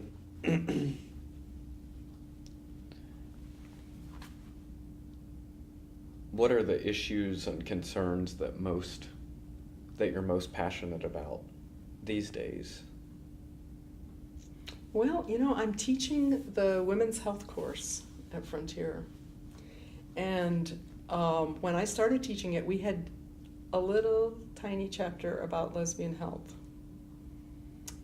And now we have a much stronger chapter written by a trans guy, and a lot more now about other sexual and gender minorities. And that really has become something that I'm pretty passionate about, about justice. And the abortion issue is tough for me because I don't feel I can be completely out about that in my work. Because we have people who are becoming midwives because they're fundamentalist, homeschool. Not all homeschoolers are like that by any means, but very, very adamantly anti-abortion. And coming into this field and I mean, midwives, if the state allows it, can do abortions. They can get trained to do, California, you can be an abortion provider as a nurse midwife with some additional training. Mm-hmm. In Georgia, you can't even give out abortion medication if you're a midwife. So I'm undercover at school about that, because really my message, and it's very strong, my message is it's not up to you as the provider. If you can't give the person the information she needs, then you need to know who can, and you need to refer her. And I'm not undercover about that at all. But my belief in a woman's right to choose and the necessity of legal abortion, I'm not out about that. It doesn't work for my role. And I think we used to have an assignment where they had to go to the National Abortion Federation website and they have a wonderful values clarification. It's great. And it's not just about abortion. It's about parenting. It's about adoption. And it really makes you think about, I had to back up and say, well, I don't know about that, I don't know if that hurt, And it's excellent, but we were told we needed to not do that. There were so many complaints from this sector of the student population that it wasn't worth it. Mm-hmm. So I think we get and the woman I teach with is right with me. We're like, sometimes we post simultaneously in the discussion forum, and it's almost the same thing. It's a little, a little uncanny. She's great. But, we're clear about but that's part of the midwifery philosophy in general. You don't tell a woman what kind of contraception to use. You don't tell her how to birth her baby. You tell her what the options are, and she gets to decide. That's the approach about everything. And if you can't give the information for whatever reason, then she still needs the information. Mm-hmm. Mm-hmm. And it's not about us. It's about her. Right. So, I've gotten, this current term, we have a trans woman, a woman whose daughter is going through transition, and a woman whose best friend has just adopted 2 kids, one of whom is transitioning. Wow. 70 people, 3, and that's just half of the class. Yeah. No, it's the whole class that might have disclosed that way. And I've had people disclose before, but privately, not. So we've done something, and I think it's this fabulous chapter in our textbook Yeah, the fact that it's that he's an important component. He is so good. And it's not exactly part of our curriculum. In the chapter, they're supposed to read the chapter, but we aren't teaching how to do hormones but people need to know what issues are out there and not fall off the chair and, think about pronouns and pay attention. Mm-hmm. And the woman whose daughter is going through this, I mean, she was I have office hours once a week, and anybody can come and talk about anything they want to in Hangout. And she came and said, "Oh, I need to talk." And she'd just taken her daughter to the school to talk to the administration and her teachers because she was going to come out to her class the next day. And the choir teacher had refused. Said, "Well, if she's a tenor, or if he's a tenor," I'm sure he said, "if he's a tenor, he has to wear a suit." Luckily, apparently, the assistant principal is right with her and is not going to allow that, but watch out, because this guy's going to be trouble. Mm. But important work. Yeah. That you're getting to address. Like you talked about that you sort of have to be undercover with some things, but because of the student population, right. Yet at the same time, well, we've obviously made included. A space for these people to disclose and discuss, and get some support, which I feel so good about. It's very rewarding, that's happening. Mm-hmm. And I need to get this guy's address and write him and tell him, because I really think it's his chapter. Yeah. And he wrote about the violence and the murders and it's a no holds barred chapter. Mm-hmm. And that was how the discussion started. Actually, it was this trans woman wrote and said, "I could barely get through that chapter because it is so true." It's cool. Yeah.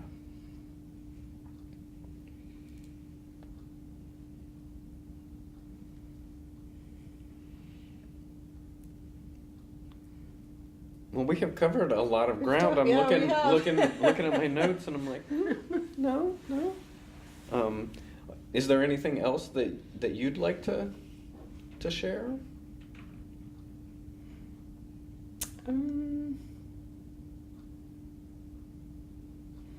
Well, I think, as I've often said to students who, we sometimes do tell us how you got to midwifery, and I usually end up taking too much time because there's a long path. Yeah. But I feel like it all fits together. And I guess one thing that I would say to other people is, it may look like you're off on a side road, but you're not. You're still you. And that piece, the Spanish came back in very strongly in my life, and the copy editing and the teaching and the teacher training and because I taught people how to do centering at one little period there. I didn't mention that. I was a centering training staff, going around the country in workshops, telling people, helping people learn how to do this, what the pitfalls are. So, it all kind of, and now I'm using a lot of my skills online. Who would have thought? Right. But I've never been technophobic, so that part's been easy for me. Henry's father bought us a computer real early. He said, "Your kids need this." And of course, both my kids have grown up to be computer people. But I had to learn how to use it. And we had this, I remember Henry and me sitting there, we had this program called Peach Text. And when you got to the end of the line, it went back to the beginning. No dings, no carriage returns. We were both here, wow, look at that. Funny. But I love that stuff. I'm the most tech savvy person between Henry and me. Yeah. Of course, he decided to buy a different phone, and he wants me to tell him how to fix problems. Didn't buy the phone I bought. Sorry. And our kids are great at helping us sort things out, especially Daniel. He's amazing. Long distance tech support is... Yeah, that's great. He's incredible. He's too busy now, but Mm. he's working for the ACLU as their technology security senior something or other. I don't Right, know. wow. Going all over the world, helping people develop protocols for internet security that work internationally. And, I mean, he's just amazing. He's just an amazing person. That's important work. It's real important work. And great that in your family to deal with the mundane, Once in a while I can say, he doesn't do that. I mean, he has walked me through some pretty amazing things, and then we'll have something similar, and I'll would call him about it again, and I've forgotten the whole vocabulary. And he's very specific. I can just hear him going. What's a router and what's a modem and what's a... Yeah. But at Frontier, I'm one of the people that gets to try out new stuff and, push the boundaries on some of that. Now they've got a very active IT department, which is good. Mm-hmm. They needed it.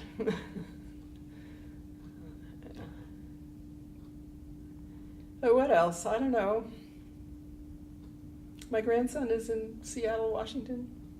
That's very sad. Way too far away. Mm-hmm. And we thought about moving, but our friends are here. Yeah. Our music is here. Yeah, life and community is... Yeah. I mean, we are connected. And who would have thought in 1972 that in 2017 I would not want to leave Atlanta? Seattle's a very nice town. Sure. My grandson is there. But, I have a life here. And I could move. I could move my work. I could still work. Mm-hmm. I usually go to Maine for a month or so in the summer. My family has a place that's come down from my grandfather. And just take my computer and work from there. Yeah. Henry can't do that, but